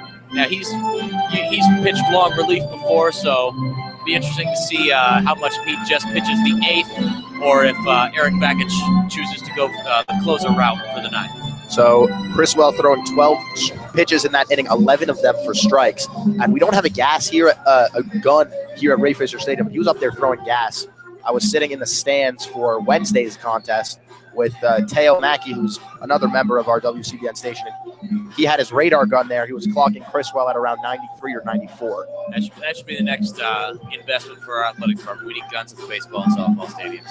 So Criswell demonstrating his ability to retire hitters quickly and efficiently with his pretty stellar arsenal of pitches, getting the curveball in for strikes in that inning, fastball for strikes too. I mean, really just a fantastic job by Criswell there. And now the Wolverines will try to get him some insurance runs against Meeker, James Meeker, who remains on the mound for the Delaware Blue Hens. Due up for the Michigan Wolverines, Brock Keener, Jack Blomgren, and then the top of the lineup. Keener steps in, hitting now from the left side against the righty. James Meeker takes for strike 1. Good pitch there right down the middle. Keener steps out, collects himself, and then steps back in. Meeker working exclusively from the stretch, even with nobody on base. Steps to the plate and fires and hits Brock Keener. Well, that's something that pitchers with a lot of length struggle with oftentimes. Obviously, Criswell, when he delivers, he kind of leans back. Meeker just comes straight up as a result with his he runs a high sidearm. His arm comes out to the side, and obviously, so even young major league pitchers struggle with that. Chris Sale struggled with that early in his career when he had a really high sidearm. Your arm, of course, is at an odd angle coming towards the plate, so you either end up way outside because you're not able to muscle the ball towards it, or you try too hard and you cut inside, and in this case you hit a batter. So Keener getting hit on that elbow guard, no skin off his back for that one, and he'll head over to first base. He hasn't been retired today. A walk, a hit by pitch, and a double in the 5th inning. So from the 8 hole, the catcher Keener has been doing it all. That'll bring Jack Blomgren, the shortstop, up to the plate. He's 1 for 2 today, 3 for 6 in the series with 3 RBIs and 2 runs. Blomgren's really had a strong series, and really he had a strong month of March. Really on the winning streak. He has improved greatly, obviously. Not known for his bat, known for his defense, but he has really improved his average. Of course, it's not up to, it's only 239 now, but you'll see it creeping up. So Blomgren attempting a bunt there on the first pitch. That one's fouled back towards the Delaware dugout. Count 0-1 on the 9-hitter for the Wolverines. Diaz Nardo, the third baseman for Delaware, playing just on what would be the infield grass if we didn't have an artificial turf here at Ray Fisher Stadium. And Nardo now charging. Blomgren swinging away, and that's where you get dangerous. Had Blomgren hit that down any part of the left side of the infield, Nardo would have been in a lot of trouble. Yeah, that's a very dangerous thing. If even if a hitter, not a known hitter like Blomgren, can use his speed, he can obviously, if he learns how to bunt effectively, which he has, he's had a few RBIs from bunts. But if you can fake bunt and you can put even a little bit of contact on that ball, guide it into the infield, you're suddenly you become a very dangerous hitter. So Nardo now playing back with 2 strikes on Blomgren. The 0-2. Blomgren swings and lines that one into center field. Mulholland giving chase, and he gets there in deep center field. A great play there from Mulholland to run that down. Playing very, very shallow, heading back and to his left. Retires Blomgren for the first out of the 7th inning. Well, good contact there. That ball's tough to track for Mulholland, but good effort there, picking it right out of the air. And another hard hit ball by Blomgren that just doesn't pan out the way that you'd expect a ball hit that hard at that location to be.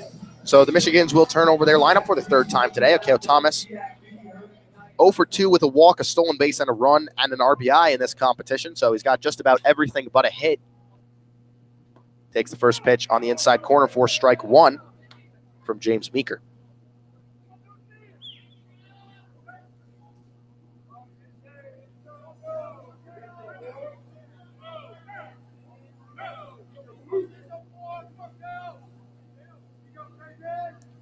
Meeker comes set and fires. It's one outside. Well, Akeo Thomas so far this game has obviously been very patient at the plate. Something that has really been a common trend. Of course, he leads Michigan in walks with 20. So his plate discipline is very impressive, and it looks like he's continuing that, even though he hasn't really had the day that he would hope.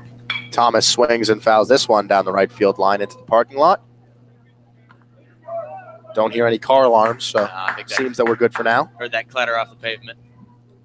So Thomas now behind 1-2 with 1 out.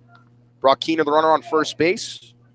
James Meeker, the pitcher for the Delaware Blue Hens. Aside from pitching changes, everything the same as it started defensively.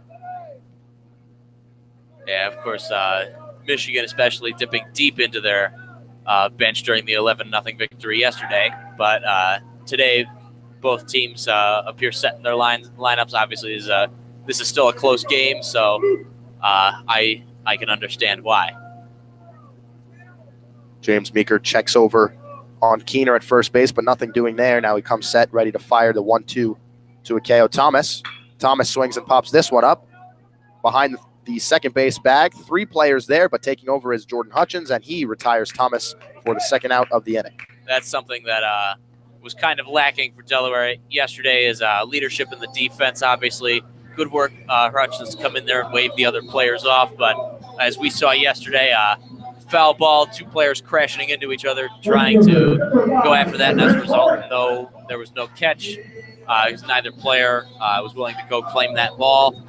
But Delaware seems to have stepped up a little bit today. Jim Sherman, I don't know what he said after that game, but, well, okay, we know some of what he said after that game, but whatever adjustments he made, they seem to be working. Obviously, they're still down by 1 run, but they're only down by 1 run. So Delaware playing much better than they are yesterday. So Troy O'Neill, the pitching coach for Delaware, coming out for a quick chat on the mound and then running back in. I mean, really, that he could not have said more than about 10 words. He was on the mound for maybe 3 seconds. May have just come up there and said, settle down, and went off. But that brings up Chris Bullock, who grounds one down the first baseline. Foul. They say that bounced off of him in the batter's box. So he will have an 0-1 count now with 2 outs and a runner on first base. He should be thankful for that foul call. That was grounded right down. It was claimed there right at first base by Nick Patton. That would have been a 1-pitch ground out, and Meeker would have worked himself out of the inning. Bullock has yet to face Meeker today. Against Billy Sullivan, though, he was 2 for 3 with a strikeout. So looking to continue his success. He's 2 for his last 2, both singles. Prior to that, 0 for 8. So Bullock has turned things around here in the series finale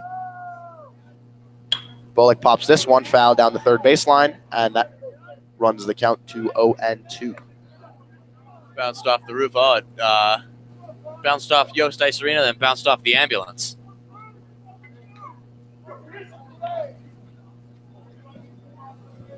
So Meeker looking to get out of the 7th inning unscathed after the leadoff hit by pitch to Brock Keener.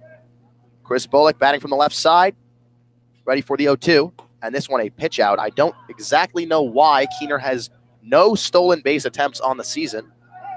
Yeah, it's weird. I remarked yesterday how weird it was that them treating Jesse Franklin like a threat on the base paths because first basemen rarely are base stealers unless, you know, a player like Paul Goldschmidt. But, you know, catcher, it's even weirder. So the 1-2 now to Bullock is inside. Bullock hits the deck after jumping out of the way of that one.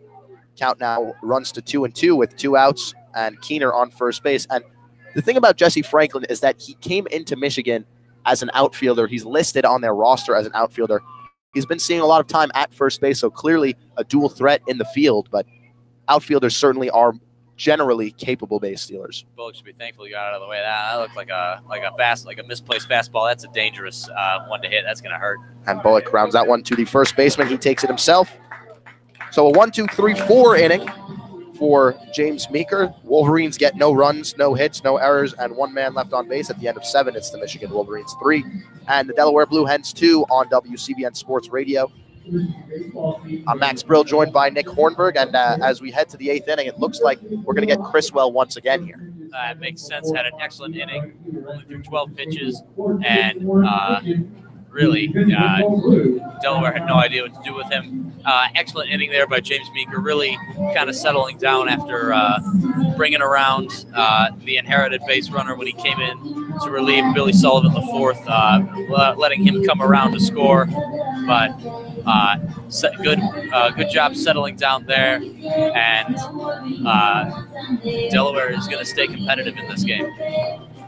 So Criswell, after just 12 pitches in his first inning of work, coming out for a second. And they will have the middle of their lineup coming up. Diaz Nardo, Nick Patton, and Chance DeFebo, the 3, 4, 5 hitters. So if there were ever a time to tie this game up, now would be it for the Blue Hens. Well, for most teams, middle of the lineup is the scariest part of the lineup. Not necessarily here for Blue Hens. Their 2 highest averaged hitter, their 2 best hitters are Kyle Baker hitting in the 2 slot, and Eric Bowman hitting the 9 slot. Diaz Nardo is going to lead off this inning, only hitting 261, and then Patton and DeFebo behind him are only hitting 224 and 188 respectively. So not your archetypical middle of the lineup, but Criswell has come very strong, but he's going. But once again, he's going to need to pitch well. But this is not as scary a middle of the lineup as one would expect. Nick Patton, though, he is not exactly amazing in the average department, has demonstrated some power, hit a home run in Friday's contest, sent a double all the way to the left field wall earlier in this one. So if Nardo is able to get on base, Patton could give the Blue Hens the lead with just 1 swing of the bat, but we'll have to get there first. Criswell now working on Diaz Nardo, who swings and misses at the first pitch for strike 1. Nardo on the day is 1 for 3. That's an excellent fastball right there, high and outside. Again, eyeballing it, that easily looked over 90 miles an hour. This one taken in the the left-handed batter's box for ball 1. Just Criswell's 2nd ball of the day. Count now 1-1 on Nardo. Criswell comes set, working from the windup. The pitch. This one is slapped into left field. Jordan Wogu plays it off the wall, and once again, a great strike into second base, holding Nardo to a long single. Yeah, the Blue Hens learned. Nardo looked like he was going to start going for second. Then he saw Wogu had his handle on it. I don't know if it was him or the decision of Delaware Blue Hens first base coach. Actually, it's sorry, not listed. I don't know if that's that was his decision, the first base coach's decision, but not even halfway to second base, he turns around and trots right back to first. And as a result, there is yet to be a runner in scoring position. So Nick Patton now coming up for the Blue Hens. 1 for 3 today with 2 strikeouts and a double. Nardo, the runner on first base, not exactly a threat to steal. 0 for 2 this season on stolen base attempts. Patton grabs this one down the third baseline and just foul. So Criswell has to be careful here, pitching to the powerful Nick Patton. As well, the strength of a cleanup hitter lies in the hitters above him getting on base. Obviously, Diaz Nardo hasn't gotten on base as much as most three hitters now, but now he is on base, and that's where cleanup hitters are dangerous. The 0-1 is popped a mile high at the left field. Wogu underneath it, and Nardo will have to return to first base as Wogu reels it in for out number 1. Well, that had the height on it to hit it over the wall here at Ray Fisher Stadium for a home run, but just not enough length. I think Patton got a little bit more under it than he would have liked, and good play there in left field by Wogu. Didn't have to move a whole lot, but now one away, still a man on first. Chance DeFebo, the left fielder, coming up to the plate, 0 for 3 with an RBI today, 0 for 5 in the series. Criswell's 0-0 is taken. Sorry, swung on, foul back. Another fastball down in the zone. DeFebo looked like he was trying to catch up to that. Obviously not quite, just tipped it right off the edge of the bat. Criswell goes and gets the ball himself from home plate umpire Brian Miller.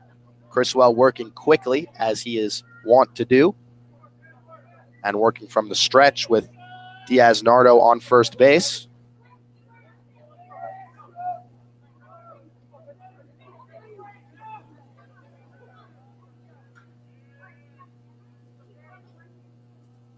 Criswell fires the 0-1, a bunt attempted, but pulled back, and then Keener throwing down to Franklin at first to check on the runner. But the count will move to 1-1. This is a bit of an interesting exchange. He shows bunt after the count starts, and then pulled off, and then suddenly a throw to first to keep Nardo honest. A lot of activity out there in the Michigan bullpen. A lefty on the mound throwing, and then a handful of others stretching. Curveball from Criswell is taken outside for ball 2. The first 2-ball count of the day for Criswell. Hey, go get it, Jeff. Here you go. So the score is 3-2 Michigan here in the top of the 8th inning. The Blue Hens threatening with a runner on first and 1 out. Chance DeFebo at the dish. Jeff Criswell on the mound, and the count is 2-1. And they call time just before Criswell delivers his pitch. Looked like Criswell was just about starting his motion when time was called for. It looked like Nardo was going to go running on that one. Nardo did go from first base, but time called, obviously, so now the Wolverines will be a little more aware of the third baseman, who is on first right now for the Delaware Blue Hens. Criswell fires over to first, and sliding back safely is Nardo. You know, it's funny. Obviously, Nardo, not known for stealing bases, started going. The hit and run may have been on there. So Criswell now comes set and ready, delivers the 1-2. This one fouled back to the screen on the right side. Count moves to 2-2. All right, Criswell. Obviously, DeFebo, not a strong hitter. Obviously, the dream scenario here, and he's been throwing down in the zone. So maybe Eric Bakich agree, or Chris Fetter agrees, but looks like he might be pitching, try to get a double play ball, get out of this inning. Criswell checks on the runner at first base and then comes set. Fires to the plate, up and in. So the count runs full now on the 5-hitter Chance DeFebo. I think he kind of just lost control for that one. He's really this at bat. He's been trying to pitch down. Really, that one was high, right up around DeFebo's face. So Criswell will have a full count now on DeFebo. We'll see if they send Nardo from first base. Criswell looking over there. And comes set, working from the first base side of the rubber. Deals, and it's up and in for ball 4. Chance DeFebo with a bat flip will head on over to first base, and the Blue Hens have runners on first and second with 1 out here in the top of the 8th. Another one, it looks like he lost control high and inside. As we talked about, it's sometimes difficult for taller pitchers to control that heater. But now Criswell finds himself in his first jam of the game. Runners on first and second, 1 out with designated hitter Andrew Wright coming up.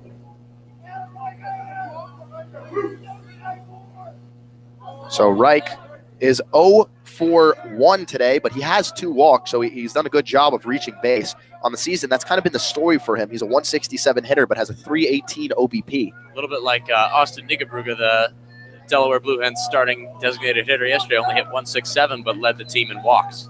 Excuse me, he didn't lead the team in walks, but he did have a high on-base percentage. So the first pitch to Reich is taken for a strike. Reich on the season has 4 walks to 4 strikeouts, so a very good ratio for him. Well, with hitters like that who have high OBPs but low average, obviously the solution there is to attack him. And it looks like Criswell did that on the inside half of the zone, and wouldn't be surprised if that continues. Criswell's 0-1 is grounded down to Nelson, who makes a sliding stop and rolls it over to K.O. Thomas at second base, but not in time. So the Blue Hens will have the bases loaded here in the top of the 8th inning, looking to tie things up against Jeff Criswell. Well, rough defensive play there. I think Nelson did a good job to field the ball. Looked to throw to second. I think he may have slipped on the turf right there. That's why the ball just rolled into a K.O. Thomas's glove at second. Carried him off the base slightly, but now the bases are loaded. And the bases are loaded for Zach Miller, who has yet to have a hit in this series. Just a 209 hitter on the season. So if you're the Blue Hens, not exactly the guy you want to have up in this situation, but nonetheless, Miller will try to be the difference maker here. He's 0 for 2 today with a walk. Well, the Blue Hens have been really starved for chances with runners in scoring position all weekend. So just having the bases loaded and somebody up in that position is progress for them so far this weekend. Miller cuts on the first pitch and swings right through that for strike 1. Criswell ahead with 1 out, looking to generate a ground ball for a double play or perhaps get a strikeout.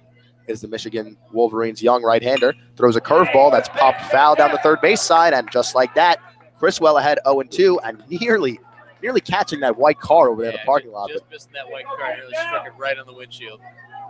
So Criswell ahead 0-2 on Miller. We'll see if he goes to that curveball that was working so well in the 7th inning. The Blue Hens hitters have struggled with it all season, all weekend, and you can maybe get some chase. You can get one. You can throw one that drops out of the zone because you're 0-2. So Criswell goes with looked like a fastball. It may have been a changeup. Wasn't his usual speed there. It did appear to be an off-speed pitch. I agree with you. It didn't look like a breaking ball, more like a straight change. But a high ball, no less. So 1-2 now on the catcher, Zach Miller. Criswell working from the first base side of the rubber. Each runner on the bases right now. The bases are loaded. All have sizable leads with the Wolverines playing back. Criswell's 1-2 is high and away. So the count runs 2-2. And Michigan has a lefty out there in the bullpen throwing off the mound right now. Looks like could be Ben Kaiser, but I'm not 100% sure. Can't quite make out the number with the pole in our way. For now, though, it'll be Criswell's mess to clean up. He fires the 2-2. Swung on. Fired right back to us here. The media booth just over our heads. This is why we have a roof. Indeed, why we have a roof. So we'll do it again at a 2-2 count. Brian Miller handing the new ball to Jeff Criswell, who will walk on over back to the mound in preparation for his next pitch. Well, this is getting a little bit nervy here. Obviously, you want to get that out with 2 out. Then once that second out is recorded, you obviously take away any opportunity for a sacrifice. So obviously, Criswell, now he has less room for error. I wouldn't be surprised if he attacks the strike zone with the breaking ball. 2-2 from Criswell. Foul down the first base line into the parking lot once again. That had some gas. I hope that didn't hit him. Yeah, that was a laser beam off the bat from Zach Miller. So it'll be 2-2 once again. And I do hear a car alarm. Hey, Jeff, go get him out. I do hear a car alarm, so my condolences to whoever has to drive that home. Hopefully it just struck on the front bumper and not the windshield. Criswell's 2-2. Swung on and missed for strike 3. Zach Miller retired for the 3rd time today, and that'll bring up Jordan Hutchins, the shortstop, who is 0 for 3 with 2 strikeouts today, with 2 outs and the bases loaded. That was a good pitch. Looked like high 80s, maybe at most 90. I can't tell if it cut across the plate. I can't tell if that was just from his arm position or that was more of a pitch like a slider. But either way, Miller was fooled, and now the sacrifice has been removed, and Criswell only needs to get an out. So the first pitch to Hutchins is lined into center field. Engelman ranging underneath it. Should be an easy play for him, and he makes the catch to retire the side here in the 8th inning. Yet another gutsy effort by a Wolverines pitcher to work himself out of a jam. So far, the Wolverines have been excellent in damage control. They haven't tried to stretch, tried to make any plays at home, but they're conceding runs when they need to, but working themselves out of more runs. Really, that's really the story of this game, is that really both teams to an extent have avoided disaster, as in disasters that have plagued the Blue Hens. Yesterday, 5 errors, obviously. They conceded, 8 runs in the first three. Yeah, very rough there, but both teams engaging in damage control, and as a result, this is a 3-2 ball game going into the bottom of the 8th. So the Blue Hens in that 8th inning send 6 men to the plate, but leave the bases loaded and get no runs on 2 hits. No errors committed by Michigan. 3 left on base. So at the end of 7.5, it's the Michigan Wolverines 3 and the Delaware Blue Hens 2. You're listening to WCBN Sports Radio's coverage of Michigan Wolverines baseball, your official student radio broadcast for the Michigan Wolverines. I'm Max Brill, joined by Nick Hornberg. Jerry Gusenberg was with us earlier. And Nick, what are you expecting to see out of the bullpen here if you think Coach Bakich is going to make a move going into the 9th? Well, I'm honestly still not positive that Eric Bakich is going to make a move going into the 9th. Criswell, obviously that 8th inning was nervy, but he's made the pitches he's had to make. And Bakich really has kind of used his bullpen very diversely so far. Very few bullpen arms getting extended amounts of work, with the possible exception of Criswell, with that essentially a spot start following Kaufman's early exit a few weeks ago against Bowling Green. But now here are the Blue Hens. James Beeker comes out for a third inning of work. Obviously, he finished the 6th to relieve Billy Sullivan the 4th, and then pitched the full 7th. But now here he comes against the heart of the Wolverines order with Engelman, Nelson, and Franklin up. So Engelman, who is 2 for 3 with a steal and an RBI and a run today, takes the first pitch right back up the middle for a base hit, and Jonathan Engelman is 3 for 4 in the series finale against Delaware. That actually wasn't even that bad of a pitch down in the zone, but Engelman took what he gave it and just muscled it right down the middle. Good piece of hitting there from Engelman to get on base for his 4-hitter Blake Nelson, who is 0 for 2 with a walk in today's contest. In the series, 3 for 9 with a run and RBI, a stolen base on Friday. And the Wolverines looking to get an insurance run here in the bottom of the 8th for whoever does end up attempting to close out this series finale. Well, it's obviously insurance runs are extremely important. It's obviously a one-run lead. Really, any one-score lead, regardless of the sport, is a very fickle lead. You never know what could happen, even if you have the most reliable back end of the bullpen. So Meeker working from the stretch, comes set, and Nelson pulls back a bunt attempt. Then the catcher Miller fires over to the first baseman Patton to check on Engelman. Nothing doing there for him. Including stats today, obviously Engelman now has 11 steals in 14 attempts. Definitely a threat, and looks like they're going to try and play with James Meeker the same way they messed with the mind of Billy Sullivan the 4th. So Nelson checking on the signs at home plate.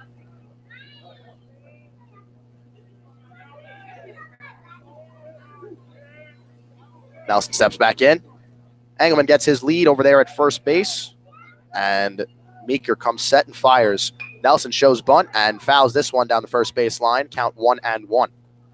Interesting. Looks like they're trying to sacrifice, move Engelman over to second. Looks like they might be trying to force a mistake during a throw at second base, either from Meeker or from Miller. Obviously worked successfully yesterday with Rickacheski overthrowing second base twice. So see if it works.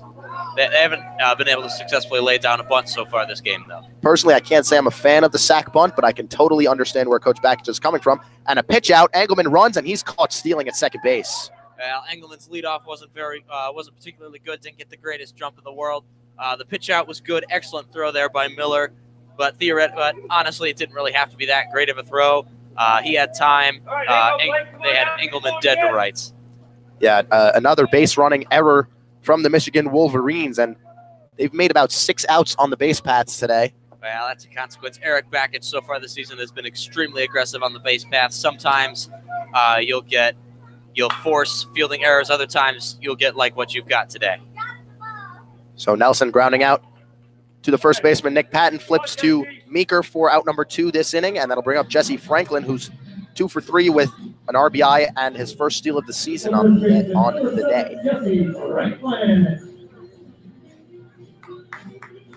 All right, Jesse Franklin has a 255 average, but as you said, he's 2 for 3 today, and he's left-handed going up against the right-handed pitcher, James Meeker, who really, after bringing around the inherited base runner in the 6th, has really been strong so far in relief for the Blue Hens. Yeah, he gave up a leadoff single to Franklin, who was the first batter he faced today, or rather, the first batter he faced was a single, and then after that, did not give up a hit until Engelman's leadoff hit here in the 8th.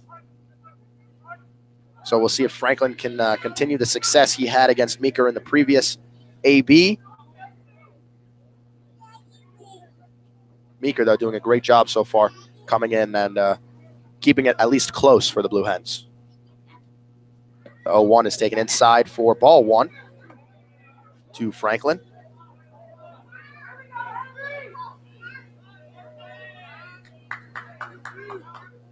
So the count now 1-1 on the first baseman, Jesse Franklin, with 2 outs. Franklin hitting from the left side, looking for his 3rd hit of the day. And pokes that one into left field. That one could go, and it's gone! Jesse Franklin with his 3rd home run of the season puts the Wolverines ahead 4-2, gives them an insurance run, and you can't ask for much more than that from the young freshman. Well, now you just think to yourself what could have been had Engelman either not gone or had a little bit of a better jump. But hey, now the lead's been extended to 2. Excellent hit there. That was right around the deepest part of the park, right over by retired numbers 31 and 33. Actually hit right between those 2 numbers out on the deep left center wall. To the right of the big wall. As a result, it goes over the fence, and now that's a home run, and the Wolverines have now doubled up the Blue Hens in points, 4-2. Excuse me, runs. So Jordan Wogu now comes to the plate after the home run by Jesse Franklin. And that one didn't really look like it was a home run off the bat, just kept going, but impressive opposite field power display by Franklin there. Wogu takes the first pitch high for a ball. That's pretty much the deepest part of the park here at Ray Fisher outside of center field. I agree. When I first saw it come off the bat and up in the air, I was thinking it's a little bit of it's not that. It's a routine fly ball to left field. Then it just kept going. I thought maybe it could be a double, and then it just kept going. Wogu pops this one up foul down the first base line. Looks like it's heading towards the parking lot. Nope. Oh, and it bounces off the awning over one of the sections of seats here at Ray Fisher Stadium. So the count on Wogu runs to 1-1.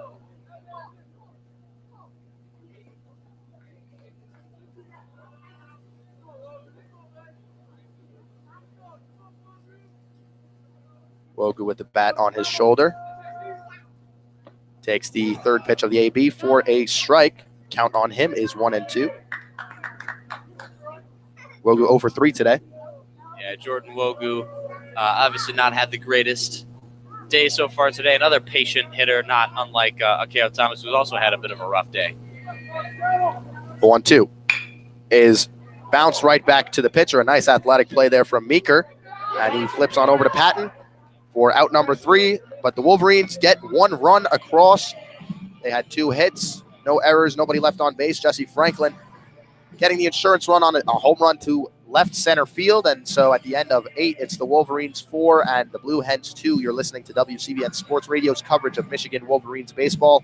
I'm Max Brill, joined by Nick Hornberg, and it looks like we're going to get a pitching change here. Ben Kaiser, if I'm not mistaken, in to save it for the Wolverines. Well, that was a high chopper right there by Jordan Wogu, but unfortunately for him, Meeker, obviously very tall, came up and made the play. But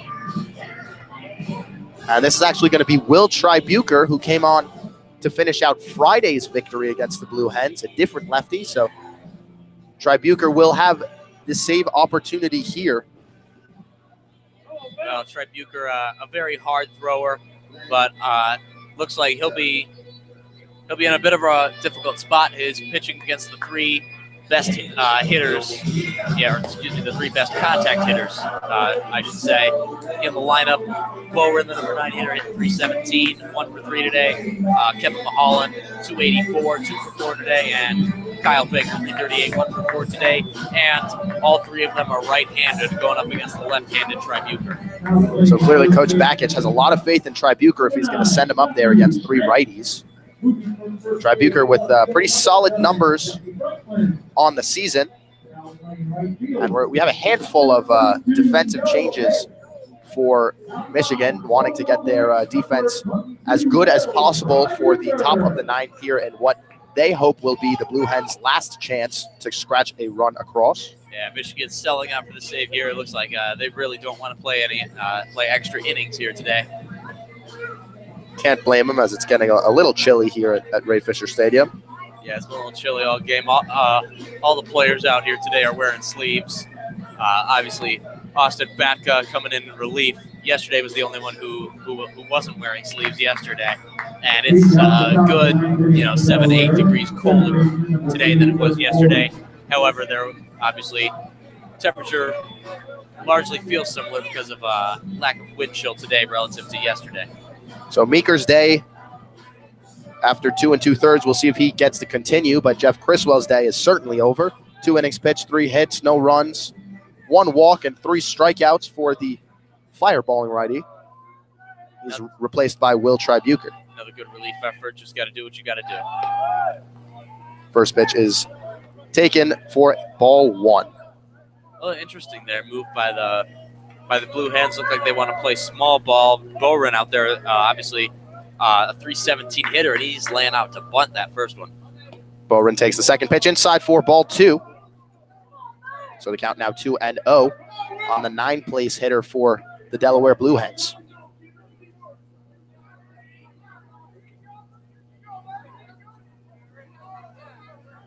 Tribuker working from the windup, delivers the 2-0. And that one is a little high for ball 3. I don't know about that one. That looked looked like a pretty good height to me.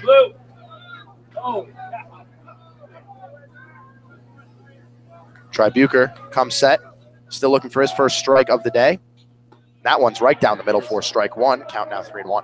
Yeah, it looked a little bit more like a changeup. I think Bowen expected a little bit more velocity on that one.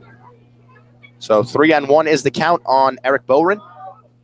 Pitch from Tribuker is high for ball 4. So the first runner is on for the Blue Hens, and that'll bring the tying runner to the plate. It is Kevin Mulholland, one of their best hitters. Not a good start to the inning for Will Tribuker. However, Kevin Mulholland, not known for his power, has yet to hit a home run this season, only 10 RBIs. So him earning this, closing the gap entirely with one swing of the bat seems unlikely. But obviously, a double in the gap Eric Bakich would be thanking Jesse Franklin profusely for that home run. So the first pitch is a strike to Mulholland with Bowen on first base. Second pitch swung on and missed by Mulholland. And just like that, it's 0-2. Tribuker coming back and getting ahead of Mulholland after walking Bowen on 5 pitches.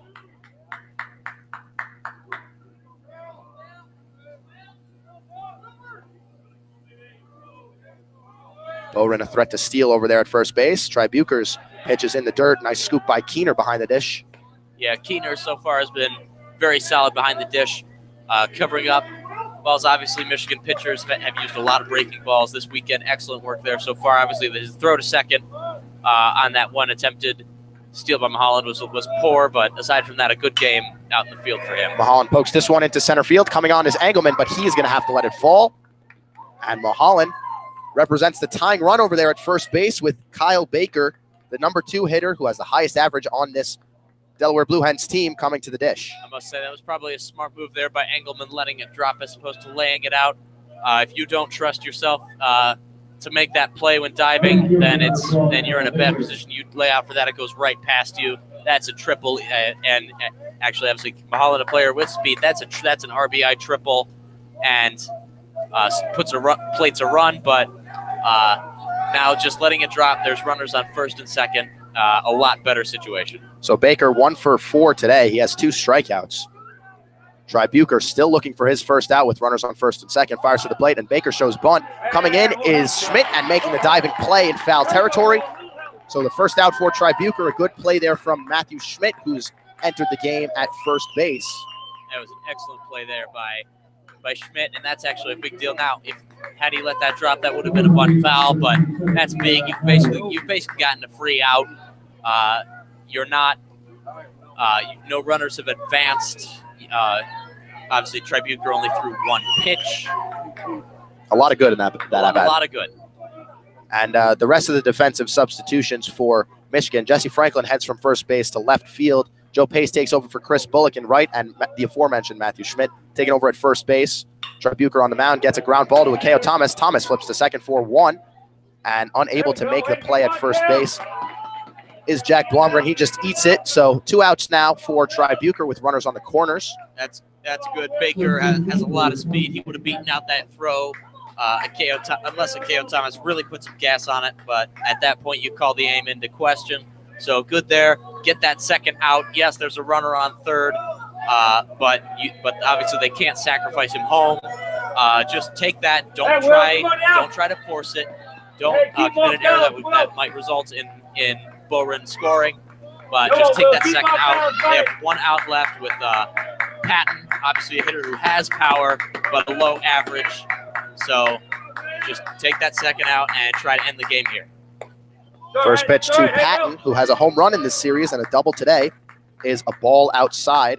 My guess is that Tribuker is not really going to give him anything to hit because he is one of the most dangerous hitters in this lineup.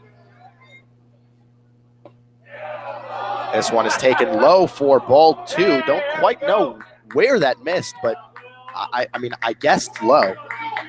I'm not a trained umpire, so.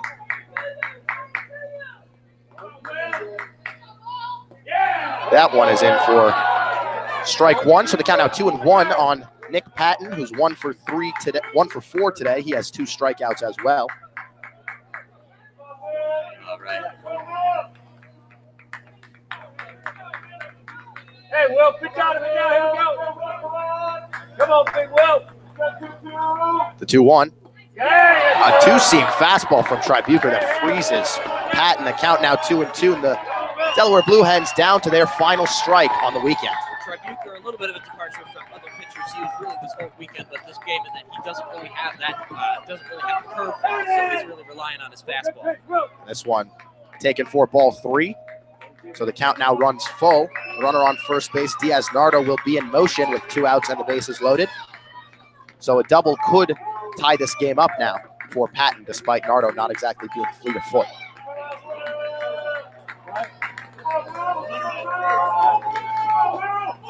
And this one is grounded down to third base.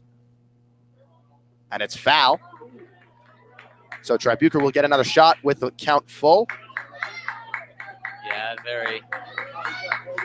that actually very easily could have fallen fair, and that actually would have been in bad position. Obviously, the slow nature of the ball, Nelson wouldn't have been able to make a play. That would have just put runners at first and second and a run.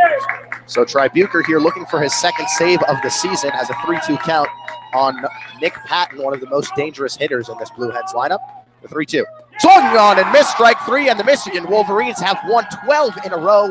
A 3-game sweep of the Delaware Blue Hens. They win it by a score of 4-2 here on Sunday, April 1st. And let me tell you, it may be April Fool's Day, but this Michigan team has been no joke lately. Yeah, that closing pitch was absolutely fantastic. A heater high and outside, and got him to swing.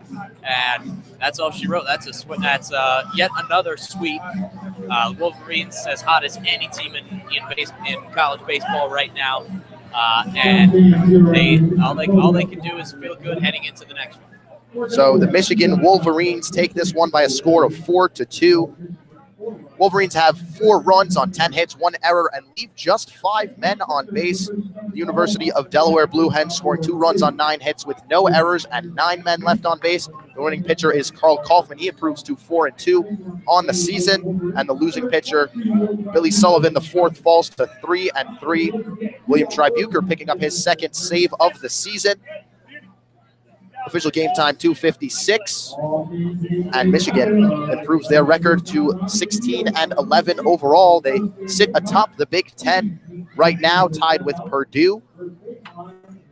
And Nick, I mean, we got a little stressed out at the end of that game. Tribuker first and second and nobody out, but able to get out of the jam. Well, sometimes just like any other sport, you got to learn to win ugly.